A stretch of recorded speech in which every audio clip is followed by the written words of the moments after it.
चलिए आज जो हमारी डिस्कशन होने वाली है और परफेक्शन का जो 90 डेज का प्लानर है उसमें आज हम लोग डे 3 को देखेंगे।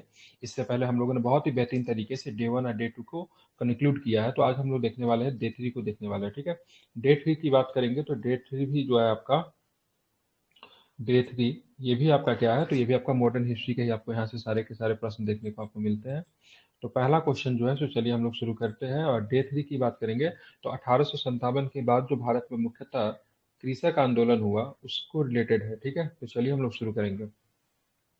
पहला क्वेश्चन जो आपको दिख रहा है, ठीक है, बंगाल में हुए नील विद्रोह के संबंध में निम्नलिखित कथनों पे आपको विचार करना है। ठीक है, बंगाल में नील विद्रोह हुआ था 1857 की क्रांति के तुरंत बाद की कहानी है। एक्चुअली में 1859 की सारी चीजें हैं, तो ध्यान रखना। बंगाल में हुए नील आंदोलन के बंगाल में बुद्धिजीवियों ने महत्वपूर्ण भूमिका निभाई थी। उन्होंने किसानों के समर्थन में समाचार पत्रों में लेख लिखे, जनसभाओं का आयोजन किया। तो बिल्कुल सही है, इसमें किसी प्रकार की दो राय नहीं है। ठीक है, हरिचंद मुखर्जी के पत्र हिंदू पैट्रियाट ने किसानों का पूर्ण समर्थन किया था। बिल्कुल किया था। हिंदू पैट्रियाट की बात करेंगे तो इन्होंने किसानों की पूर्ण समर्थन किया था, इसमें किसी प्रकार की दो राय नहीं है। ठीक है, स्थितियों को देखते हुए सरकार ने नील उत्पादन की समस्याओं पर सुझाव देने के लिए नील आयोग का गठन किया। बिल्कुल ये भी सही है। आप देखेंगे 1857 की क्रांति, 1859 का जो नील विद्रोह जो है ये बिल्कुल डिफरेंट था। डिफरेंट कैसे था तो जरा इसको समझिएगा। 1857 की क्रांति में किसी भी बुद्धिजीवियों ने सपोर्ट नहीं किया था, लेकिन यहाँ पे बुद्धिजीवियों ने सपोर्ट भी किया, समाचार पत्रों में उनके लिए लेख भी लिखे, ठीक है, जनसभाएं भी की, यहाँ तक कि आर्थिक रूप से भी मदद करने को तैयार थे। ठीक है, यहाँ तक कि ऐसे लोग भी थे जो कि बोले ठीक है आप सब, मैं आपको उस स्तर पे सपोर्ट करूंगा, यहाँ तक कि मैं अपना वकील तक आपको दूंगा, तो आप जाके सरकार के खिलाफ अपना चीजों को रखो। ठीक है, तो ये पूरी तरीके से बंगाल में विद्रोही और बुद्धिजीवी का मतलब था, एक गठजोड़ यहाँ पे देखने को मिला। ठीक है, और जब बुद्धिजीवी, ठीक है, जब कलम और तलवार जब दोनों जब एक साथ मिल जाए तो किसी भी सरकार की, ठीक है, नींव हिला सकती है। जैसा कि आपने फ्रांस की क्रांति में आपने देखा, तो अब एक कलम और तलवार दोनों मिल रहा था। ठीक है, 1857 की क्रांति तलवार के बल पे लड़ी गई थी, लेकिन यहाँ पे कलम और तलवार जब दोनों मिल रहा था तो ब्रिटिश सरकार बहुत ही ज्यादा डर गई। ठीक है, और जो नील विद्रोह के जो किसान थे उनकी सारी मांगों को ब्रिटिश सरकार ने तुरंत ही मांग लिया, क्योंकि बिल्कुल भी इस पक्ष में नहीं थे। 1857 की क्रांति के बाद फिर कुछ ऐसी स्थिति उपजी जो कि 1857 की क्रांति से ज्यादा खतरनाक हो सकता था। और नील विद्रोह की बात करेंगे तो 1857 की क्रांति से ज्यादा खतरनाक हो जाता, क्योंकि यहाँ पे बुद्धिजीवियों का भी मतलब क्या था, समर्थन मिला था। अगर ऐसा प्रश्न पूछे से कोई किस विद्रोह में बुद्धिजीवी और विद्रोही दोनों का एक साथ मतलब संबंध स्थापित हुआ, तो वो आपका कौन सा था, नील विद्रोह था। ठीक है, ध्यान में रखेंगे। 1807 ईस्वी तक नील उत्पादकों ने अपने सारे कारखाने बंद कर दिए।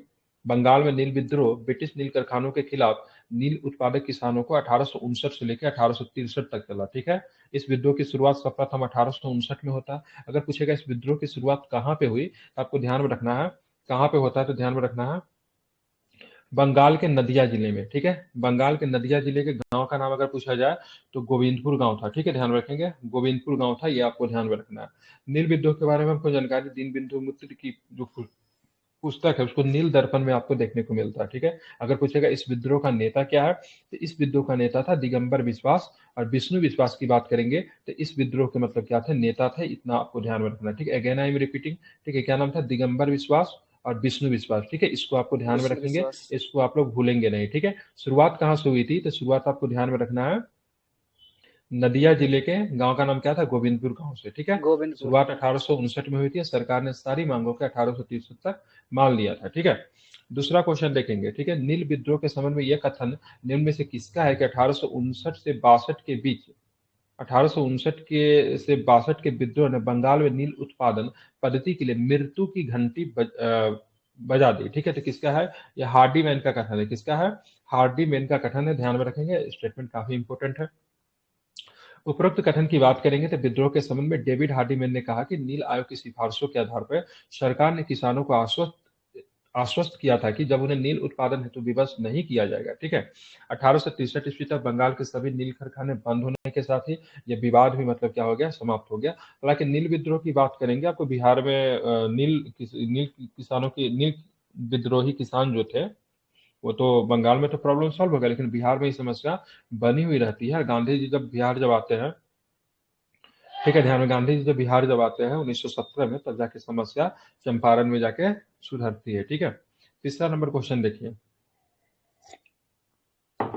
यदि विद्रोह का समर्थन करने में बड़े भू सामंत अवसरवादी सिद्ध हुए तो ग्रामीण मध्य वर्ग पराजय की भावना से ग्रस्त सिद्ध हुआ। कारखानेदारों ने उनके द्वारा किया गया विरोध एक बड़ी सीमा तक निजी स्वार्थ से प्रेरित था। उपरोक्त कथन नील विद्रोह के संबंध में प्रसिद्ध इतिहासकार का था। आई थिंक ये कथन रंजीत गुहा का होना चाहिए। ठीक है, उसे देख लेते इसका आंसर क्या है। स्पेक्ट्रम में था ये रंजीत। ठीक है, तो इसका हाँ ठीक है, रंजीत गुहा का। ठीक है, तो उपरोक्त कथन नील कृषक विद्रोह के संबंध में ठीक है प्रसिद्ध इतिहासकार रंजीत गुहा का है। ठीक है, नील विद्रोह का आरंभ की बात करेंगे तो दिगंबर विश्वास, अब विष्णु विश्वास ने किया था। नदिया जिला का कौन सा गांव? तो नदिया जिला का गोविंदपुर गांव। ठीक है, गोविंद गांव। अब हम चलेंगे 4 नंबर क्वेश्चन देखते हैं। ठीक है, 1859-60 के नील विद्रोह के संबंध में निम्नलिखित कथनों पे आपको क्या करना है, फिर से आपको यहाँ पे विचार करना है। बंगाल में बुद्धिजीवियों ने बमुश्किल से विद्रोह का समर्थन किया। तो सारा गलत है ना। बमुश्किल मतलब क्या होता है? मतलब बहुत टाल मटोल करने के बाद, ऐसा कुछ तो नहीं था। विद्रोही जो थे खुले मन से मतलब क्या कर रहे थे, यहाँ पे नील के किसानों के विद्रोही ने क्या किया, खुले मन से समर्थन किया, न तो बमुश्किल से। ठीक है, हिंदू पैट्रियाट में हरिचंद मुखर्जी साहब ने लिखा, नील दर्पण में लिखा गया। ठीक है, किया गया, यहाँ तक कि वकील से भी समर्थन मतलब दिया गया। ठीक है, तो इसको आपको ध्यान में आपको रखना है। ठीक है, तो बंगाल में बुद्धिजीवियों ने खुले दिल से मतलब क्या किया, विद्रोह का समर्थन किया, न कि बमुश्किल से। ठीक है, विद्रोह की सफलता का प्रमुख कारण रैयतों की आपसी सहयोग था। तो ध्यान में रखेंगे, तो ये आपका सही है। ठीक है, विद्रोह बंगाल महल के द्वारा बंगाल के किसानों के दीर्घकालीन उत्पीड़न की पराकाष्ठा थी। ठीक है, ध्यान में रखें, ये भी सही, ये भी सही है। ठीक है, बंगाल में बड़े बड़े मतलब क्या होते थे, नील बागान के मालिक जो थे ब्रिटिश होते, जिनको नीलहे साहब कहा जाता था। क्या कहा जाता था? नीलहे साहब। ठीक है, नीलहे साहब कहते थे, बड़े बड़े कोठी में रहते थे। ठीक है, और अपने पास ये लोग क्या लठैत रखते थे, समझे? तो जो भी किसान जो विरोध जो करता था उनके यहाँ क्या लठैत भेज देते थे। ठीक है, ध्यान में रखेंगे। ठीक है, तो इसका दोनों को दोनों स्टेटमेंट की बात करेंगे सही है, बाकी फर्स्ट नंबर ऑप्शन की बात करेंगे वो गलत है। ठीक है, ध्यान में रखना। अब यहाँ पे देखें पबना विद्रोह। ठीक है, ध्यान में, पबना विद्रोह की बात करेंगे, निम्न में से कौन सा कारण नहीं था? ध्यान रखेंगे, तो मुस्लिम कृषकों के द्वारा हिंदू जमींदारों पे क्या करना, आक्रमण करना, ये कारण नहीं था। बाकी जमींदारों द्वारा किसानों से अधिक लगान वसूलने का प्रयास करना।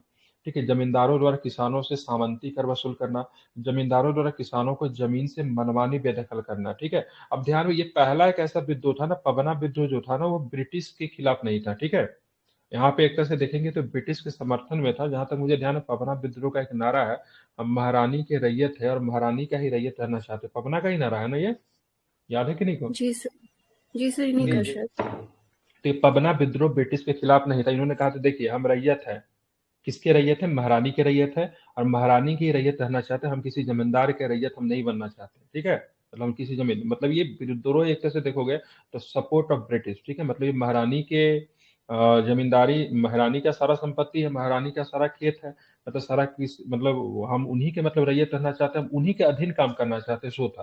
तो इट्स मतलब ये पूरी तरीके से ब्रिटिश के समर्थन में था। ठीक है, तो विरोध में किसके था? जो बड़े किसान जो थे सामंत थे या फिर जमींदार कह लीजिए, उनके विरोध में था। ठीक है, और इसका क्षेत्र की बात करेंगे, बंगाल इसका क्षेत्र था, बंगाल के पबना और ठीक है ध्यान रखिए बोगरा जिला जो था ये क्षेत्र था। ठीक है, हालांकि हिंदू मुस्लिम के खिलाफ नहीं था। हिंदू मुस्लिम के खिलाफ जो विद्रोह जो होगा वो भी कृषक आंदोलन के तौर पे आपको देखने को मिलेगा। केरल में मालाबार के आसपास जो विद्रोह होता, मोपला वगैरह जो था, हालांकि बहुत 22-23 विद्रोह हुए थे मोपला के आसपास। ठीक है, हालांकि जो सबसे चर्चा वाला था 1920-22 वाला काफी चर्चा में रहा था, उससे पहले भी विद्रोह हो चुके थे। तो वहां पे हिंदू और मुस्लिम के बीच में होता था। रीजन क्या था? तो यहाँ पे हिंदू मुस्लिम के बीच में होने का सबसे बड़ा रीजन जो था, जो रैयत जो थे, मतलब जो जमींदार जो थे वहां पे कोई क्या थे, हिंदू थे, और कृषक वर्ग जो थे वो कौन थे, मुस्लिम थे। तो वहां पे हुआ था। ये बंगाल वाला जो था किसान के और मतलब जमींदारों के मध्य में था। इसको पबना विद्रोह के नाम से जानते हैं, ध्यान में इसको रखेंगे। ठीक है, पबना में जमींदार किसानों के अधिक से अधिक शोषण करते थे, इसीलिए पबना विद्रोह हुआ। ठीक है, ध्यान में रखेंगे। ठीक है, अब यहाँ पे देखेंगे और कौन सा है, जबकि किसान अपने अधिकारों को प्राप्त करने हेतु सुरक्षित बनाने के लिए उत्सुक थे। ठीक है, अब यहाँ पे देखें पबना कृषक संघर्ष के संबंध में निम्न से कौन सा कथन असत्य है? तो इस आंदोलन में हिंदू एवं मुसलमानों ने एक दूसरे के विरुद्ध ठीक है हिंसात्मक संघर्ष किया, ये गलत है। बाकी बंकिम चंद्र चटर्जी ने आंदोलन का समर्थन किया, ये सही है आपका। सुरेंद्र नाथ बनर्जी, आनंद मोहन बोस और द्वारकानाथ गांगुली ने इंडियन एसोसिएशन के मंच से आंदोलनकारियों की मांग का समर्थन किया, भी सही है। बंगाल के बुद्धिजीवियों ने इस आंदोलन का भरपूर समर्थन किया, ये भी आपका सही। आप देख रहे हैं, अब जैसे कि नील विद्रोह होता है तो बुद्धिजीवी जो है मतलब क्या आ रहे हैं ना, पॉलिटिक्स में धीरे धीरे आ रहे हैं, ठीक है। यही बुद्धिजीवी सब आपस में मिलेंगे और जाके क्या कर देंगे, कांग्रेस को स्थापित कर देंगे, ठीक है। मतलब बुद्धिजीवी 1857 की क्रांति को देख लिया तो उनका समर्थन न देने से कौन सी स्थिति उत्पन्न हो गई। अब धीरे धीरे पॉलिटिक्स में एक्टिव होंगे, किसानों को समर्थन करना शुरू करेंगे और एक मंच तैयार हो जाएगा और आगे चल के सारे ही मिलकर क्या कर देंगे, तो आगे चल के सारे ही मिलकर मतलब क्या करेंगे, कांग्रेस को स्थापित करेंगे, ठीक है। कांग्रेस को स्थापित वर्तमान भारत के बुद्धिजीवियों के द्वारा ही मिलकर की गई थी, ठीक है। तो पबना विद्रोह आप लोगों ने देख लिया, ठीक है। अब पूछेगा इस विद्रोह का नेता कौन था, ध्यान रखिए ईशान चंद्र राय और शंभूपाल की बात करेंगे तो पबना विद्रोह के नेता थे, ठीक है। ध्यान रखिए क्या नाम है इनका, तो ईशान चंद्र राय और साथ में शंभूपाल, अगेन आई एम रिपीटिंग, ठीक शंभूपाल। है। क्या ईशान चंद्र राय और शंभूपाल, ठीक है। नील विद्रोह का नेता कौन थे, दिगंबर विश्वास, नील विष्णु विद्रोह, विश्वास। बिल्कुल ध्यान में, नील विद्रोह का नेता की बात करेंगे दिगंबर विश्वास और विष्णु विश्वास, ठीक है। अब आते कुकी आंदोलन, ठीक है। कुकी आंदोलन राम सिंह कुका के द्वारा प्रारंभ किया गया। कुका और कुकी दोनों अलग है, ठीक है। कुका अगर पूछेगा ना तो पंजाब हो जाएगा, कुकी अगर पूछेगा तो कुकी जनजाति भी है जो कि नॉर्थ ईस्ट में पाई जाती है, ध्यान में रखेंगे, ठीक है। मणिपुर। अगर आपसे पबना अगर मणिपुर पूछा में ना जाएगा सर? तो ध्यान, हाँ मणिपुर में, ठीक है। दैट टाइम मणिपुर तो था नहीं। पबना कृषक की बात करेंगे तो ध्यान में रखेंगे तो बंगाल हो जाएगा, और यहाँ पे आप बिहार में बात करेंगे तो बिरसा मुंडा आंदोलन हो जाएगा जो कि मुख्यतः बिहार झारखंड के क्षेत्र में हुआ है, ठीक है। ध्यान में रखेंगे कुकी जो था जनजाति विद्रोह था जो कि त्रिपुरा में हुआ, मुख्यतः जनजाति का, मणिपुर के आसपास आपको अभी कुकी मैती संघर्ष भी हुआ था वो, तो गलती मत कीजिएगा। कुकी आपका क्या है, यहाँ पे प्रश्न को देने का मतलब क्या है, तो कुकी की बात करेंगे तो आपको कहाँ पे, त्रिपुरा में था। अब कुका की बात करेंगे तो ध्यान रखें पंजाब में, ठीक है। एक दो नेता थे, भगत जवाहरमल और दूसरे बात इनका ही उत्तराधिकारी जिनको, जिसका बोला गया राम सिंह कुका, क्या बोला गया, राम सिंह राम कुका, सिंह इसी कुका। के, हाँ ठीक है, राम राम सिंह सेतु का। कुका। तो दो नेता आ जाएंगे। अगर भगत जवाहरमल अगर न रहे ऑप्शन में तो you should go with Ram Singh Kuka. अगर भगत जवाहरमल रहे तो आप उसको भी सही कर सकते हैं, ठीक है। ध्यान में इसको रखना है। बात करेंगे पबना विद्रोह, तो कुकी कहाँ पे होगा, नॉर्थ ईस्ट में, देख लीजिएगा त्रिपुरा दे मणिपुर दे कर दीजिएगा, ठीक है। त्रिपुरा, और कुका मणिपुर। पंजाब में, ठीक है। पबना की बात करेंगे कहाँ पे, पबना, पबना बंगाल में, ठीक बंगाल। है। नेता कौन थे, बंगाल। चंद्र राय और मतलब शंभूपाल। बिरसा मुंडा का काल की बात करेंगे तो 1895 से लेके, ठीक है, 1900 तक, ठीक है। 93 दिया हुआ है लेकिन एक्चुअली में 1895 होना चाहिए, ठीक है। और इसको मतलब क्या, उलगुलहान के नाम से भी इनको जानते हैं, ठीक है, या फिर ध्यान में रखेंगे उलगुलान का मतलब क्या था, महान विद्रोह, ठीक है। संत कभी कभी हुल भी लिखा रहता है, हालांकि संथाल वाले को हुल कहते हैं, उसका मतलब होता है महान हलचल।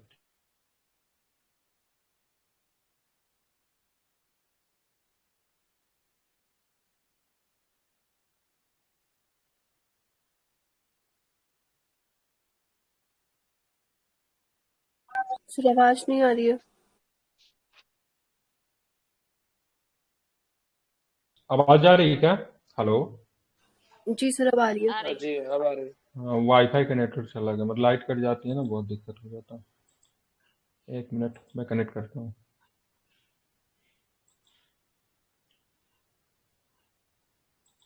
लाइट जाने,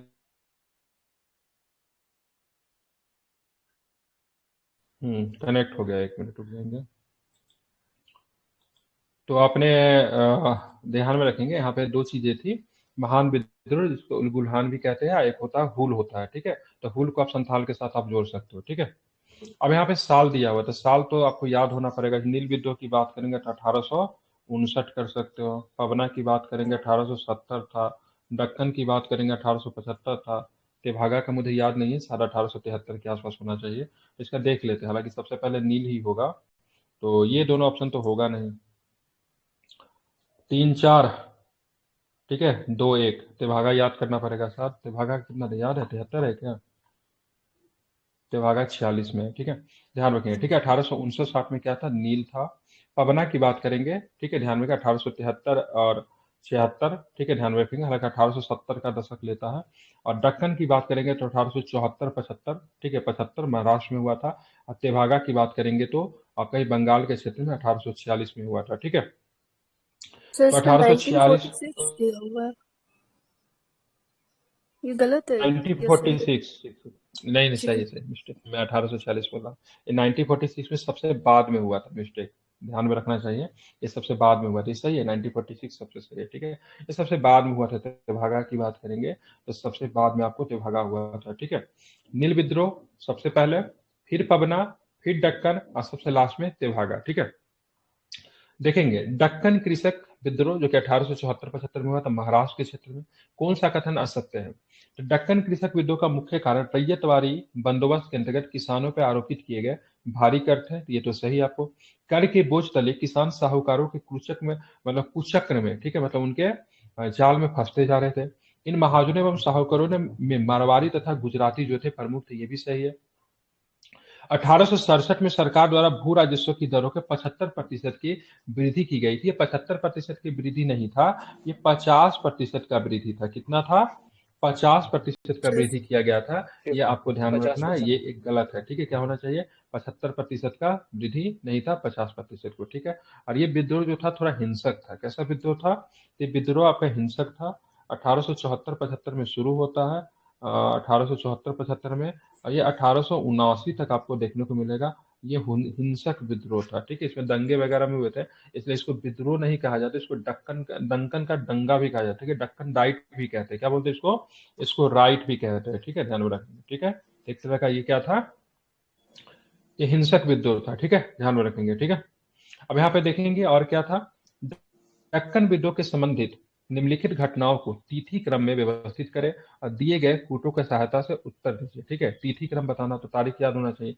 दक्कन एग्रीकल्चर रिलीफ कानून लागू होना, दक्कन उपद्रव आयोग का गठन होना, सरकार द्वारा भू राजस्व की दरों को 50% की वृद्धि करना, सुधकोर, ठीक है, ध्यान, सुधकोर था, इसका नाम था कालूराम द्वारा एक किसान बाबा साहिब देशमुख के खिलाफ अदालत से घर की नीलामी की डिग्री प्राप्त करना, ठीक है। तो सबका साल याद होगा, तो मुझे तो साल याद नहीं है, तो मैं देख के ही बताऊंगा, ठीक है। सरकार द्वारा भू राजस्व की दरों में 50% की वृद्धि की गई थी, 1867 में की गई थी। कब की गई थी? 1867 में सरकार के द्वारा भू राजस्व की दर की बात करेंगे बढ़ा दिया गया था।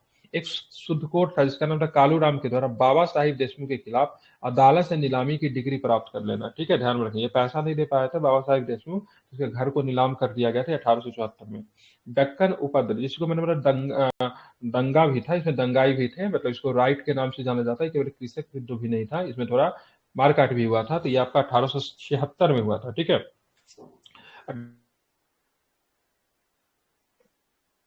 को बहुत दिक्कत कर रहा है, ठीक। और दक्कन एग्रीकल्चर रिलीफ कानून की बात करेंगे तो 1879 में ये बनी थी, इसको आपको ध्यान में रखना है, ये इंपॉर्टेंट है, ठीक है, याद रखेंगे, ठीक है। महाराज एक बार फिर से तारीख याद कर लीजिए, क्योंकि तारीख पूछा जाता है और तारीख याद नहीं रहता, मुझे तो बिल्कुल नहीं रहता, आप लोग कर सकते हैं, ठीक है। 1867 में क्या था? 50% की भू राजस्व की दर बढ़ा दी गई। कालूराम ने डिग्री प्राप्त किया था 1874 में, ठीक है। एक दंगा आयोग बनाई गई थी, 76 में बनाई गई थी। और दक्कन एग्रीकल्चर रिलीफ कानून 1879, ठीक है। महाराष्ट्र के दक्कन क्षेत्र में किसानों ने साहूकारों के विरुद्ध सामाजिक बहिष्कार अभियान क्यों चलाया? ठीक है, तो भूमि की दर में 50% वृद्धि करने के कारण, गरीब किसानों के खातों में हेर फेर करने और ऊंची ब्याज की दर के कारण, ठीक है। तो ऑप्शन नंबर की बात करेंगे तो कौन होगा? तो ऑप्शन नंबर बी होगा, ठीक है, क्योंकि पहले वाले में तो महाजन कोई रिस्पॉन्सिबल नहीं, ये तो ब्रिटिश सरकार के द्वारा किया गया, इसमें क्या लेना देना है, ठीक है। और दक्कन क्षेत्र में दंगा शुरू होने के कारण ये तो विद्रोहियों ने किया, तो महाजन के खिलाफ क्यों करेंगे? तो ये बी ऑप्शन भी है, ठीक है। सामाजिक स्तर पर बहिष्कार किया गया। इस सामाजिक स्तर पर बहिष्कार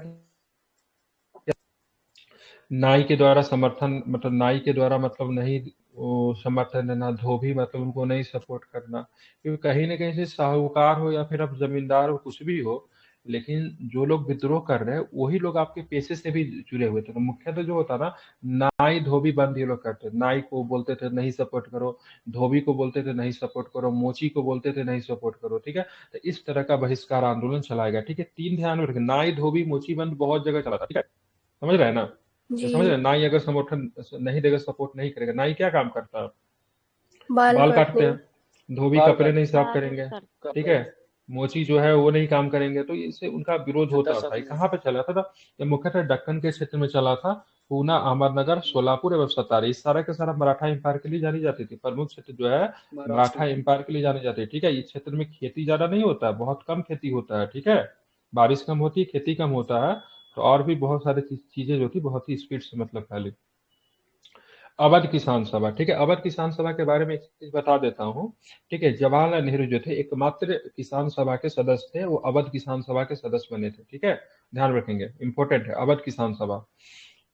20 एवं 21 दिसंबर 1920 को अवध किसान सभा की अयोध्या में एक विशाल रैली आयोजित की गई, जिसमें लगभग 1 लाख किसानों ने पार्टिसिपेट किया। तो ये ठीक है, अयोध्या में एक रैली हुई थी 20 में। ठीक है, इस रैली में बाबा रामचंद्र रस्सी में बंधे हुए आए, यह दर्शाने के लिए किसानों की हालत यही है, उन पे अत्याचार हो रहा है। ठीक है, तो दोनों को दोनों स्टेटमेंट सही है। बाबा रामचंद्र की बात करेंगे तो ये गिरमिटिया मजदूर के तौर पे ये फिजी गए थे। ठीक है, जब फिजी से जब यहाँ पे आए तो इन्होंने मतलब क्या किसानों के लिए काम किया, और ये अपने पीठ वगैरह पे क्या करते हैं, रामायण की चौपाई वगैरह लिखवा के चलते थे। ठीक है, जिसको लेके 68 या 69 बीपीएससी में प्रश्न भी आपको देखने को मिला था। ठीक है, ये बाबा रामचंद्र जो थे फिजी से आए थे, ये आपको ध्यान में रखना है। ठीक है, दोनों को दोनों स्टेटमेंट की सही है।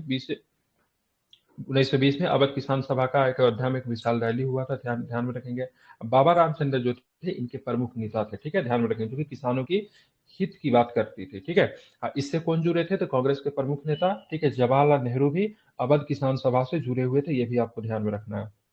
1920 के अंत में उत्तर प्रदेश के उत्तरी जिलों में हुए किसान आंदोलन के मुख्य कारणों में से निम्न में से कौन सा कारण शामिल नहीं है, तो लगान की उच्च दर थी, लगान वसूली में जमींदारों द्वारा अपनाई गई दमनकारी नीति थी, बेगार की प्रथा थी, ये भी सही है। बाकी कौन सी नहीं थी, तो आपको ध्यान में रखना, महिला श्रमिकों का शोषण जो था नहीं था। ठीक है, क्यों नहीं था, क्योंकि भाई साहब सिंपल सी बात, आप किसान आंदोलन की बात हो रहे हो। ठीक है,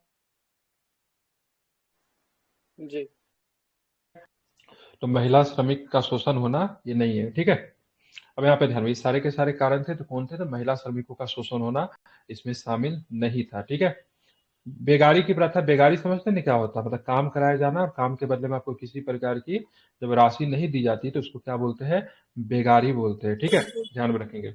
बैठकें शुरू होने से पहले सभा स्थल पे एक गड्ढा खोदकर उनमें पानी भरा जाता था, इसे गंगा मानकर एक पुजारी वहां इकट्ठे किसानों को गंगा की सौगंध खिलाता था कि वे निर्धारित लगान ही देंगे, उससे 1 पैसा ज्यादा नहीं देंगे, पर लगान समय पर देंगे। बेदखल किए जाने पर किसान जमीन नहीं छोड़ेंगे, जबरिया मजदूरी नहीं करेंगे। ठीक है, जबरिया मतलब जबरदस्ती से मजदूरी करवाना, और अपराधियों की मदद नहीं करेंगे, और पंचायत के फैसलों को मानेंगे। किसमें था, तो ध्यान में रखेंगे, ये एक्का आंदोलन हुआ। ठीक है, एक्का आंदोलन में ये एक चीज था, ठीक है, लगान का विरोध नहीं किया गया था। ठीक है, अगर कभी प्रश्न पूछेगा किस आंदोलन में लगान को बंद नहीं किया गया, मतलब लगान नियमित रूप से दिया गया, तो एका आंदोलन में था। ठीक है, ध्यान में रखिएगा, एका आंदोलन कभी लगान को बंद नहीं किया, लगान पे समय पे दिया गया। लेकिन इसमें कारण क्या था, जो लगान जो बढ़ाकर जो मांगा जाएगा सो नहीं देंगे, उचित कीमत ही देंगे। ठीक है, लेकिन ब्रिटिश सरकार का विरोध लगान को बंद करके नहीं किया गया, इतना आपको ध्यान में रखना है। ठीक है, वो कौन थी, एका आंदोलन। ठीक है, कहाँ पे था, तो उत्तर प्रदेश के 3-4 जिला इससे काफी अधिक प्रभावित हुआ था। एक जिला था हरदोई, कौन सा जिला, हरदोई, ऐसे हरदोई, लिखते हैं ना। फिर एक ये तो जिला की बात उत्तराखंड में है करेंगे, ना। नहीं नहीं, वो उत्तराखंड में हल्द्वानी है। ठीक है, एक है अभी भी ओके। उत्तर प्रदेश में। ठीक है, एक है बहराइच। ठीक है, ध्यान में रखेंगे। ठीक है, और दूसरी की बात करेंगे, एक और भी था सीतापुर। ठीक है, सब आस पास में ही सटा हुआ जिला ये। ठीक है, इन तीनों जिला में ये एका आंदोलन शुरू हुआ था। ठीक है, ध्यान में रखेंगे, इसमें ब्रिटिश को लगान देना बंद नहीं किया गया, नियमित रूप से लगान मिलते रहा, लेकिन बढ़ा हुआ लगान जो था वो नहीं दिया गया। ठीक है, तो यहाँ पे कसम खिलाई जाती थी, गड्ढा में जहाँ पे मीटिंग वगैरह होता था वहाँ पे गड्ढा खोदा जाता था, उसमें पानी डाल दिया जाता था, माना जाता था कि गंगा है। ठीक है, सारे किसान कसम खाओ कि तुम बढ़ा हुआ लगान नहीं दोगे। ठीक है, और मजदूरी भी करोगे तो ध्यान रखो पैसे लेकर करोगे, ऐसे नहीं कि मतलब जबरिया मजदूरी तुम नहीं करोगे। ठीक है, अपराधियों की मदद भी नहीं करोगे। अब पंचायत जो फैसला करेगी, ठीक है, जो नियम बनाएंगे उसको तुम मानोगे। ठीक है, तो ये हरदोई, बहराइच और सीतापुर में चला था। इसका नेता का ध्यान रखेंगे तो इसका नाम था मदारी पासी। एक आंदोलन का नेता कौन था, तो तो मदारी पासी की बात करेंगे, मदारी एक पासी और आंदोलन का नेता सहदेव। था। ठीक है, एक और भी थे, सहदेव भी थे, बिल्कुल ठीक है, तो इसको आपको ध्यान में रखना, ये महत्वपूर्ण है। ठीक है, ध्यान में रखेंगे। ठीक है, और जो इंपॉर्टेंट विषय जो बहुत डिटेल्स में पूछेगा ना, तो यही पूछेगा कि बताओ किसमें नियमित रूप से लगान तो दिया गया लेकिन बढ़ा हुआ लगान नहीं दिया गया, इसमें लगान का विरोध नहीं किया गया, तो ध्यान में रखिएगा एक आंदोलन में। ठीक है, इसमें बहुत डीप में पूछेगा तो यही पूछ सकता है, उससे ज्यादा नहीं पूछेगा। प्रश्न कैसे बन सकता है, क्या पूछ सकता है, मैं आप लोग को बताते जा रहा हूँ, तो इसको जरा आप लोग ध्यान में रखिएगा। केवल पीडीएफ देंगे तो आप कुछ कर नहीं पाओगे उस पीडीएफ का, ठीक है। 75 ग्रुप बने हुए हैं, मैं भी चाहूँ तो एक बार में सारा पीडीएफ दे दूं, लेकिन उससे आपको किसी प्रकार का लाभ नहीं होगा, ठीक है। इसलिए मैं चीज़ों को कराते चल रहा हूँ ताकि आपके ऊपर से बर्डन भी हटे और आप कुछ क्वालिटी ऑफ एजुकेशन प्राप्त कर सके या कुछ सीख भी सके, ठीक है। तो इसे आप लोग ध्यान में रखेंगे, ठीक है। अब आते हैं केरल का मलाबार क्षेत्र, ठीक है। केरल का मलाबार क्षेत्र के बारे में सबसे पहले कुछ वास्तविकता हम लोग जान लेते हैं, ठीक है। केरल के मलाबार क्षेत्र में, ठीक है, मुसलमान जो थे ना शुरू से कृषक वर्ग थे, ठीक है।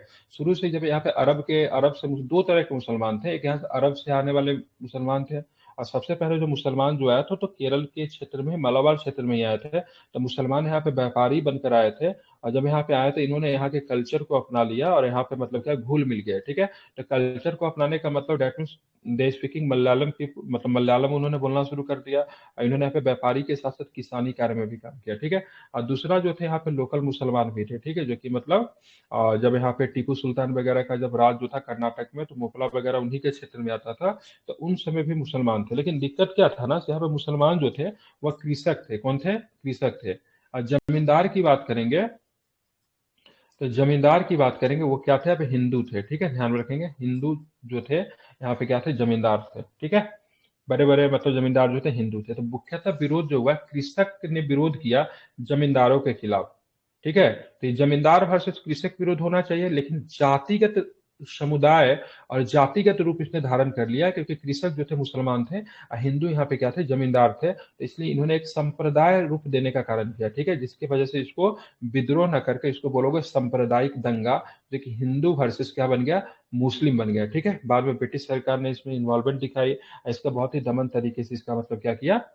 खात्मा किया, ठीक है। तो मलाबार क्षेत्र में मोपला विद्रोह, यहाँ पे 22 विद्रोह हुआ था, ठीक है, एक दो विद्रोह नहीं हुआ था।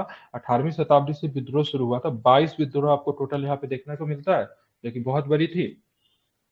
मोपला विद्रोह केरल के मलाबार तट के स्थानीय मुस्लिम किसानों द्वारा हिंदू सामंतों के खिलाफ किया गया, ठीक है। जब मैं सामंत शब्द यूज कर रहा हूँ तो भारत के कॉन्सेप्ट में ये शब्द फिट नहीं बैठता, आप इसको जमींदार मान लीजिए, ठीक है। हालांकि जमींदार के पास लठैत होता था, ठीक है, और सामंत के पास क्या होती थी? अपनी एक निजी सेना होती थी, ठीक है। मोपलाओं के विद्रोह का प्रमुख कारण लगान की ऊंची दरें, नजराना एवं अन्य दमनकारी तौर तरीके। नजराना क्या होता था? नजराना होता था प्रसन्न करने के लिए किसी प्रकार की धन वगैरह दिया जाता था, तो उसको नजराना कहते हैं, ठीक है।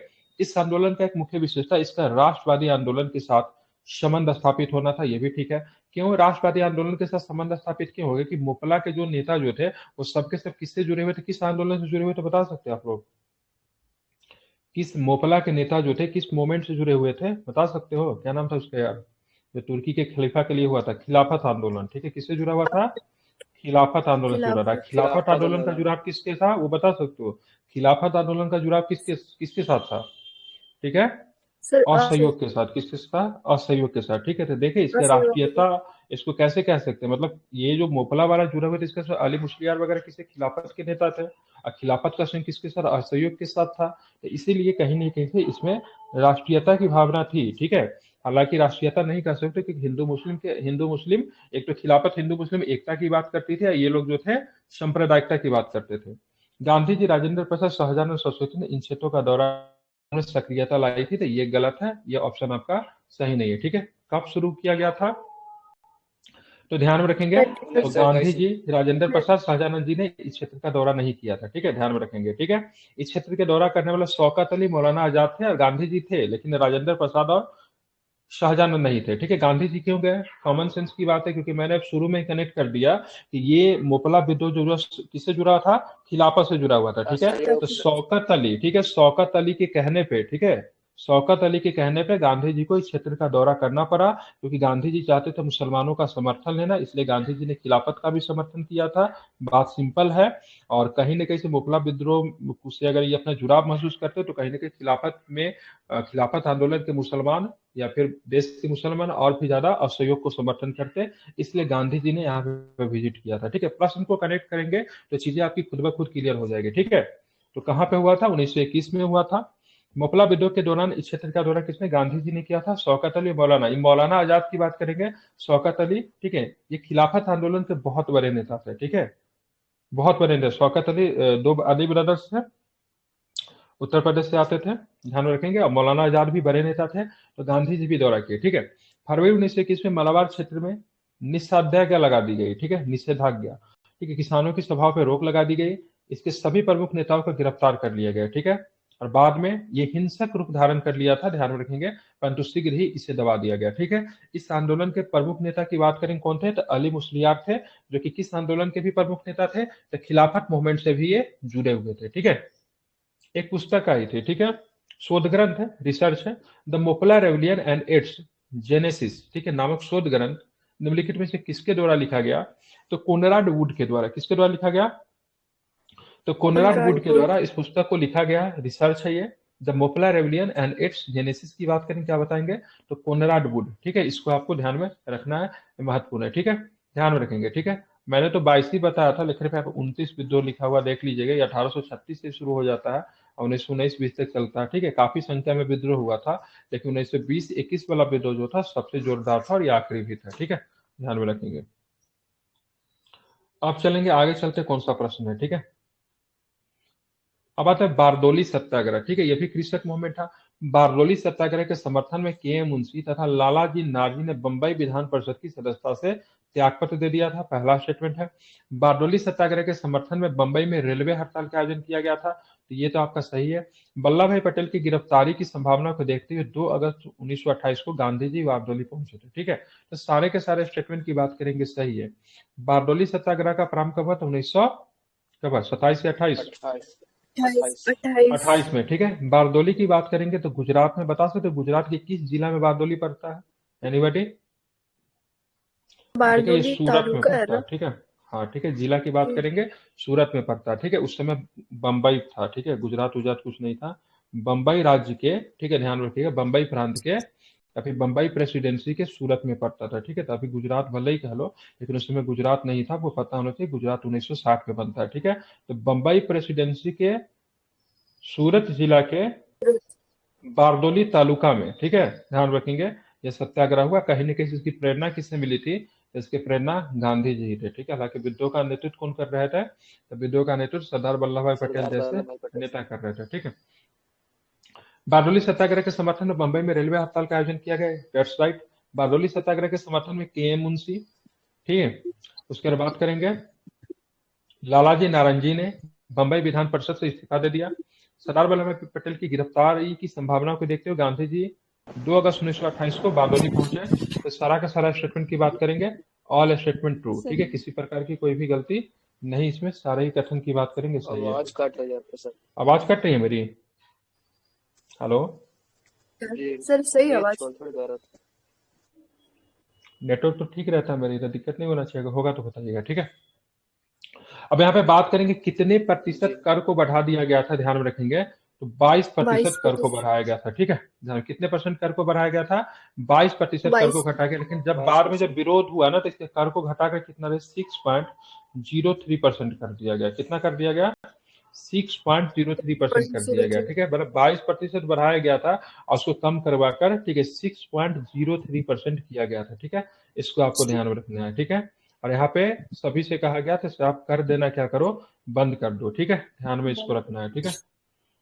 हाँ, यहाँ लंदन से प्रकाशित अखबार की बात करें, न्यू स्टेट्समैन, ठीक है, लंदन से अखबार प्रकाशित होती थी, ठीक है, 1929 में अपने अंक में लिखा, जांच समिति की रिपोर्ट सरकार के मुंह पर क्या है, तमाचा है, क्योंकि जांच सरकार ने जो जांच समिति का जो रिपोर्ट जो था वो किसानों के हित में मतलब क्या दिया था, समर्थन किया, उसने बोला 22% का कर नहीं होना चाहिए, ठीक है, ध्यान रखेंगे, ये मुख्यतः कितने प्रतिशत होना चाहिए, तो 0.3% बोला, से इसको रखो, 22% से कम करो, ठीक है, तो मुख्यतः जो हाँ 6.03%, जो कि मतलब जांच समिति की रिपोर्ट जो थी किसके समर्थन में थी, किसानों के समर्थन में थी, इसीलिए इनके संबंध में न्यू स्टेट्समैन ने लिखा, ठीक है। तो इससे प्रश्न पूछेंगे बारदोली में कौन गया नहीं गया कब हुआ, सबको पता है, ठीक है। अब प्रश्न कभी आएगा तो ध्यान में रखेंगे, पूछेगा तो बताओ इस समिति का अध्यक्ष कौन था, तो मैक्सवेल था, ठीक है, ध्यान में रखेंगे, ठीक है, कौन थे, मैक्सवेल, ठीक है, ध्यान में रखना, ठीक है, क्या नाम था, मैक्सवेल था, ठीक है। और 2 अधिकारी थे, ध्यान, सरकार ने एक न्यायिक अधिकारी ब्रूमफील्ड और एक राजस्व अधिकारी मैक्सवेल को सारे मामले की जांच करने की जिम्मेदारी, ब्रूमफील्ड की बात के न्यायाधीश था ये, ठीक है, मैक्सवेल जो था रेवेन्यू अधिकारी था, रेवेन्यू ऑफिसर था, ध्यान में रखेंगे, दोनों को मामले की जांच करने के लिए दिया था, ठीक है, ध्यान में रखेंगे, मैक्सवेल और ब्रूमफील्ड, मुझे तो उसका नाम भी याद था, उस समय का बॉम्बे का प्रेसिडेंसी का गवर्नर कौन सा, नेल्सन की विल्सन कुछ उसका नाम था, नाम भूल रहा हूँ, ठीक है, दैट टाइम बॉम्बे प्रेसिडेंसी का गवर्नर का नाम विल्सन या नेल्सन कुछ था, ठीक है। ऐसे बहुत अच्छा कुछ नाम है, लेकिन जो जांच कमेटी को जो लीड कर रहा था उसमें ब्रूमफील्ड था और मैक्सवेल था, ठीक है। कर कितने प्रतिशत बढ़ी थी? 22% बढ़ा था, लेकिन 22% से कम करके 22%। कितना कर दिया गया? तो मात्र 6.03% कर दिया गया, ठीक है। 6.03%। और किस अखबार ने इनके बारे में लिखना था? सरकार के मुंह पर जांच न्यू समिति की रिपोर्ट एक स्टेट्समैन। तमाचा है, न्यू या न्यू स्टेट्समैन। स्टेट्समैन, इसको आपको ध्यान में रखना है, ठीक है। चलिए आप चलेंगे 18 नंबर प्रश्न देखेंगे। ये गलत चुनना था ना, टिक तो लगा देना, सारा सही है, ठीक न्यू है। स्टेटमेंट जो पत्रिका है, बार जो ये किसने प्रकाशित किया? न्यू स्टेटमेंट का था, नाम मुझे नहीं याद आ रहा है, ठीक है, लेकिन ये भी प्रश्न आया हुआ है, ठीक है। कोई चर्चित नाम ही है, ध्यान में नहीं है, अगर पता है तो बता दीजिए, ठीक है। क्या कह रहे हैं? और न्यू स्टेटमेंट का मुझे लेखक इसका प्रकाशन का जो प्रकाशन का नाम नहीं पता, याद आ रहा था, भूल रहे थे। हालांकि न्यू स्टेटमेंट जो था, एगो एगो स्टेट्समैन से है कि न्यू स्टेट्समैन है, ठीक है। अगर आप इसको स्टेटमेंट से अगर कनेक्ट कर रहे हैं तो भारत में ही था स्टेट्समैन, ठीक है। और न्यू स्टेट्समैन की बात करें यूके था, एक स्टेट्समैन भी है, ठीक है। ये भारत के ही मतलब कोई लीडर होंगे स्टेट्समैन में, ठीक है, चेक कर लीजिए। स्टेट्समैन सीधे न्यू स्टेट्समैन, ठीक है। और पता है कि नहीं को तो बता दीजिए, मुझे प्रकाशक का नाम नहीं पता है, ठीक है। नहीं अब आते हैं ये जो जैसे ये लंदन से जो प्रकाशित हुआ, सॉरी, तो ये किस पर्पज से हुआ था? यहाँ पे तो बारदोली के बारे में लिखा तो है, बारदोली के मतलब किसान की मतलब बात कही थी। अब ये पर्पस क्या था मुझे नहीं पता इसके बारे में, अगर आपको जानकारी है तो बता दीजिए फाइनली किस पर्पस से निकला था, ठीक है। ब्रिटिश गवर्नमेंट की माउथ स्पीच रही होगी, जाहिर सी बात है, ब्रिटेन के नीति का ही समर्थन करती होगी। ज्यादा विशेष जानकारी हो तो बता सकते हैं, मुझे विशेष जानकारी नहीं है, ठीक है। चलिए, थैंक यू। बारदोली सत्याग्रह के दौरान आंदोलनकारियों के समर्थन में जनमत का निर्माण करने के लिए आंदोलनकारियों द्वारा किस पत्रिका का प्रकाशन प्रारंभ किया गया था? ठीक है, तो आंदोलनकारियों के द्वारा जिस पत्रिका का प्रारंभ किया गया था उसका नाम था बारदोली सत्याग्रह पत्रिका, ठीक है, ध्यान रखेंगे, ठीक है। तो यहाँ पे तो न्यू स्टेटमेंट के बारे में आप लोगों ने देख लिया से क्या लिखी थी उसने, ठीक है। और यहाँ पे बारदोली से जो सत्याग्रह के जो आंदोलनकारी जो थे उनके समर्थन में जनमत का निर्माण के लिए, जनमत मतलब लोगों का मतलब समर्थन हो, और ये विद्रोही जो थे या फिर आंदोलनकारी कहिए, उन्होंने भी अपना एक पत्रिका का प्रकाशन किया था, ठीक है। उसका नाम क्या था? बारदोली सत्याग्रह, ठीक है, पत्रिका, ठीक है, ध्यान रखेंगे। और इसमें व्यंग लिखे जाते थे, ठीक है, बहुत ही सरल और मतलब आसान शब्दों में, ध्यान रखेंगे, ठीक है। इसमें कुछ नेताओं के भाषण और किसानों की संपत्ति की कुर्की की तस्वीरें भी छापी जाती थी, ताकि लोगों को मतलब इसमें समर्थन आपको देखने को मिले, ठीक है। अब इसका भी कोई प्रकाशक होगा बिल्कुल, लेकिन यहाँ पे दिया हुआ भी नहीं है, जानकारी भी नहीं है, ठीक है, क्योंकि ये सब कभी पूछा नहीं, ठीक है, इसलिए इन लोगों ने भी इसको हाईलाइट नहीं किया, लेकिन प्रकाशक कोई ना कोई कोई तो होगा ही। नहीं, इसको नोट डाउन कर लेते हैं, बाकी इस पे भी चर्चा हाँ, होनी नोट चाहिए डाउन कभी। कर लीजिए। हालांकि ब्रिटेन से निकला तो जाहिर से बहुत सारे अखबार जो थे ना माउथ स्पीच था ब्रिटिश गवर्नमेंट के। जो भारत में पायनियर क्या था? पायनियर तो जी। ब्रिटिश गवर्नमेंट की माउथ स्पीच ही थी। लेकिन कभी यहाँ पे जो इसने बातें जो लिखी, तो जांच समिति के मुंह पे तमाचा है, तो जाहिर सी बात है ब्रिटिश गवर्नमेंट के समर्थन में लिख ली भाई साहब, तुम्हारा जांच समिति बना, तुम्हारे ही खिलाफ मतलब क्या कर साजिश कर रहा है, उस पर 6.03% टैक्स को कर दिया, 22% से कम कर।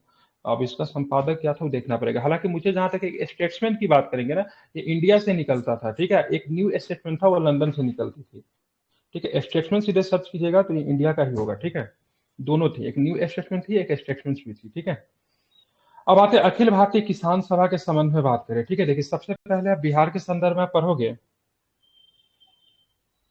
तो ध्यान रखें, बिहार के संदर्भ में जो पढ़ते हो तो आपको ध्यान में रखना है कौन था। तो एक था किसान सभा, प्रांतीय किसान सभा, ठीक है। बताइए, प्रांतीय किसान सभा की स्थापना कहाँ पे किया गया, बता सकते हो, और कब किया गया? ये 1929 में। बिल्कुल 1929 में किया गया। कहाँ पे किया गया?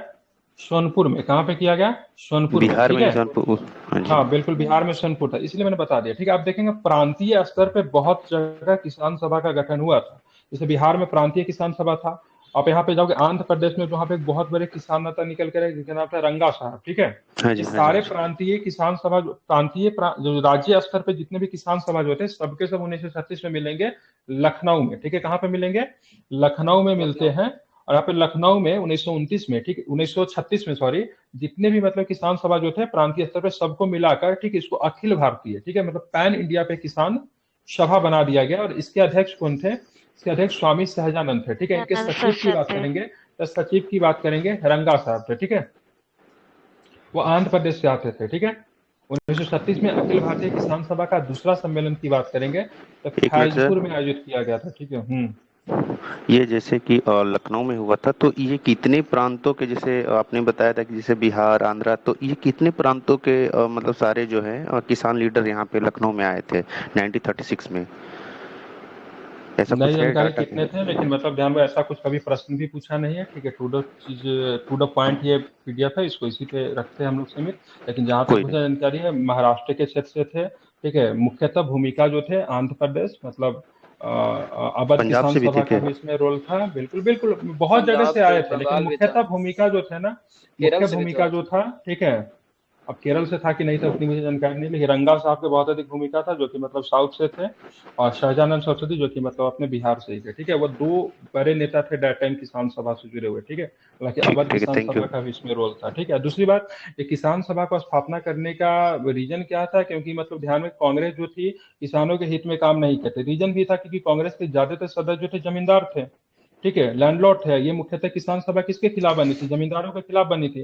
तो कांग्रेस का समर्थन न करना भी जायज था, क्योंकि भाई लोग अपने ही पैर पे क्यों कुल्हाड़ी मारेंगे। ठीक है, तो मतलब कांग्रेस में कांग्रेस बैठने ने, वाले ज्यादातर लोग जो थे जमींदार थे।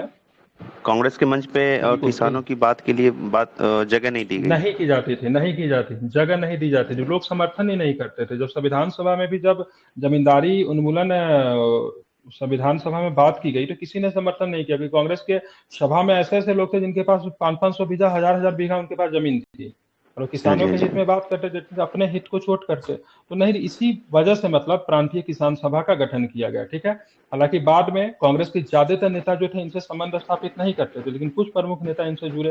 अवध किसान सभा से नेहरू जी जुड़ गए, लेकिन डायरेक्टली इन्वॉल्वमेंट किसी भी बड़े नेता के किसी भी किसान सभा से नहीं था, क्योंकि अगर बहुत बड़े नेता अगर किसान सभा से अगर जुड़ाव रखते तो कांग्रेस के अंतर्गत ही उनका विरोध होना मतलब शुरू हो जाता, कि कांग्रेस के ज्यादातर सदस्य जो थे इलाइट क्लास से बिलोंग करते थे।